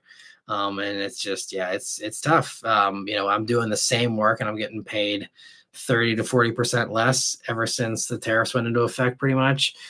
Just advertisers not spending as much, and views just hurting as a result of the lack of affordability, the lack of interesting options. All the stuff you guys tell me about all the time. The car market's just not exciting for a lot of you. You're just not in the market anymore. There's a lot of things that go into it, and it's just, it's resulted in, things getting to this, pretty low point for me, unfortunately. So I'm hoping things improve, and I will keep hanging in there, and I'll keep on going as long as I possibly can. I want to do this the rest of my life. Hopefully I get that luxury. But we'll see what happens. And Goth Rocker says the Chinese bought Volvo, so they already own that name. That's true. And I'm kind of surprised. I think Volvo, I don't know if if they still have a controlling stake. I'm not sure how that corporate setup is, because if it was just a free for all with the Chinese being able to do whatever they want with Volvo, I'm pretty sure we would have seen a better effort to just sell Chinese EVs here, and we don't really have that with Volvo. So I'm not sure, but you're right. I mean, they do own it. So there is that potential. Could even say the same thing for Polestar. Polestar is here. They, make stuff in the factory in South Carolina there. They could kind of lean into that. But, one of the big appeals of Chinese EVs is the low price tag. And part of that low price tag is due to being built by Chinese laborers with very low wages. Build them in America, you're not going to have that. You'll still have some very impressive tech. You'll still have some very impressive, innovations like we see in a lot of these Chinese cars, but you're not going to see that kind of a value unless we're shipping them from China. And that's probably not going to happen, So I think that's probably the catch-22, I guess, that they are in right now of, how do we navigate around this? And I just think there's really no good way to do it, especially if we're going to, just tariff any kind of import whatsoever. It's going to make it hard. And Chadwick says, not to make matters worse, but hearing you say on borrowed time made my heart sink. Hang in there, my friend. I appreciate it. Yeah. And I don't want to bum people out. It's just, I'm always very blunt and honest, as many of you know, it's something that I just want to be honest with you guys, because especially, other people that, come and go on the channel, or people that, are casual viewers, they're not going to, really miss me as much. But with you guys, I just want to keep you updated. Like I've said in the past, I will keep doing these live streams no matter what. But beyond that, we'll have to see. I may be looking for a different kind of job here, sometime in the not too distant future if things don't improve here, because I can't, make 40% less than I used to make and keep doing that, forever. It's just, I don't have that kind of a cushion. I wish I did, and I'm trying my best to, do other things to keep that, to offset that. But, it's tough. As anyone knows, I'm sure many of you have been laid off before. You've had a demotion or a pay cut, or, some kind of cutbacks at work or something. I'm sure you guys can kind of relate a little bit. It's just that kind of thing. Just, so one of those things where it's not your fault sometimes. Even I think some things can be blamed on me, but I think with YouTube, it's just a lot of the stuff is just, it depends on the economy. It depends on, what the car market's doing and stuff. And that's just hasn't been, advantageous for me personally, but it is what it is. And, I'll keep on going as long as I can. I do love doing this, and I'm going to find a way to do it until the very last moment I can't. And Joe says, I thought you said a couple of months ago the channel was looking better. It got off to a strong start. January and February were very good. They were the best January and February I ever had. And then March kind of was okay, and April crashed. And it hasn't recovered. So I don't know if this is the new normal for YouTube for me or what. But yeah, no, it was short-lived, unfortunately. So we'll see. I'm, hoping the shorts will boost the views. So if you see, views, you'll see that has, that'll bring stuff up, but those views don't pay, for shorts. So that doesn't really help things aside from getting a little more exposure on the channel. Hopefully that helps. That's kind of part of why I'm finally leaning into shorts. And, as the saying goes, necessity is the mother of invention. And so I'm hoping that I can innovate here and kind of really try hard with some new things like the junkyard videos and some other things where it's like, well, it doesn't matter what the car market's doing. If I'm just treasure hunting at a used, or at a junkyard, that could be something that hopefully many of you are interested in, even if you aren't car shopping, or even if you're not into cars anymore necessarily. Just seeing the crazy fuzzy pink steering wheel on some clapped out Camry, or whatever, those types of things I'm hoping have evergreen appeal. And so that's kind of why, again, my plan is to try and do more used stuff, do more of the junkyard stuff, and try to really, pivot away from new cars, because I'm over the roller coaster, and it's going to be more of a roller coaster these next few years with everything just being all over the place, with the car market. And I'm done with the roller coaster. So I'm going to try and give myself some stability as much as YouTube will allow, and see how it goes. And Goth Rocker says, don't forget the amazing F-Type as far as, the dream car wish list. Definitely, there's an F-Type SVR on that wish list for sure, if I ever am so lucky someday. B. Mitchell said, I missed my chance for Ferraris when 550 Maranellas with 6 speeds were going for under 100 grand a decade ago. Now multiply it by 2.5. I know. Yeah, I remember when they were cheap too. And that's long gone, those days. 550 Maranellas are so sweet too. I know in Bad Boys 2, that was the movie that really made that car super cool in my mind. Seeing that silver 550, such a cool car. Also, 6-speed manual with that V12, love it. And Dom, thanks for stopping by. Says, hey, Matt, good to see you. Good to see you as well. Thanks for continuing to be a member here as well, Dom. And thanks so much. And all right, so we are actually 15 minutes over here. Apologies, everyone. But Joe says, see what happens, bro. Like you said, give things a go, even if it's a video more for your leisure. Never know what might come from that stuff. Absolutely. Totally agree.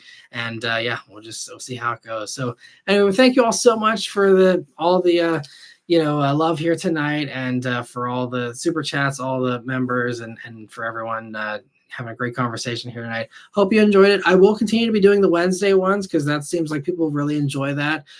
We had a great one here this past Wednesday. Check it out if you missed it and you want to kill an hour or so. Check that out. So I'll see you guys on Wednesday for that. Hopefully some videos here in the meantime. Maybe some new videos if we have, again, that new car for Beth, possibly. If I can make something happen here this week on that, like I talked about earlier. Then maybe we'll see a reveal this week. We'll see what happens in a wrap up on the Mach-E, maybe, that I wasn't planning on making so soon. So stay tuned. Be interesting week. see how everything goes. Hope you guys have a great week as well. Enjoy the holiday. I'll see you guys, some of you, on Wednesday for the live, but enjoy the holiday if I don't see you then. And hope everyone continues to stay happy, healthy, and see you guys on the next one. Take care.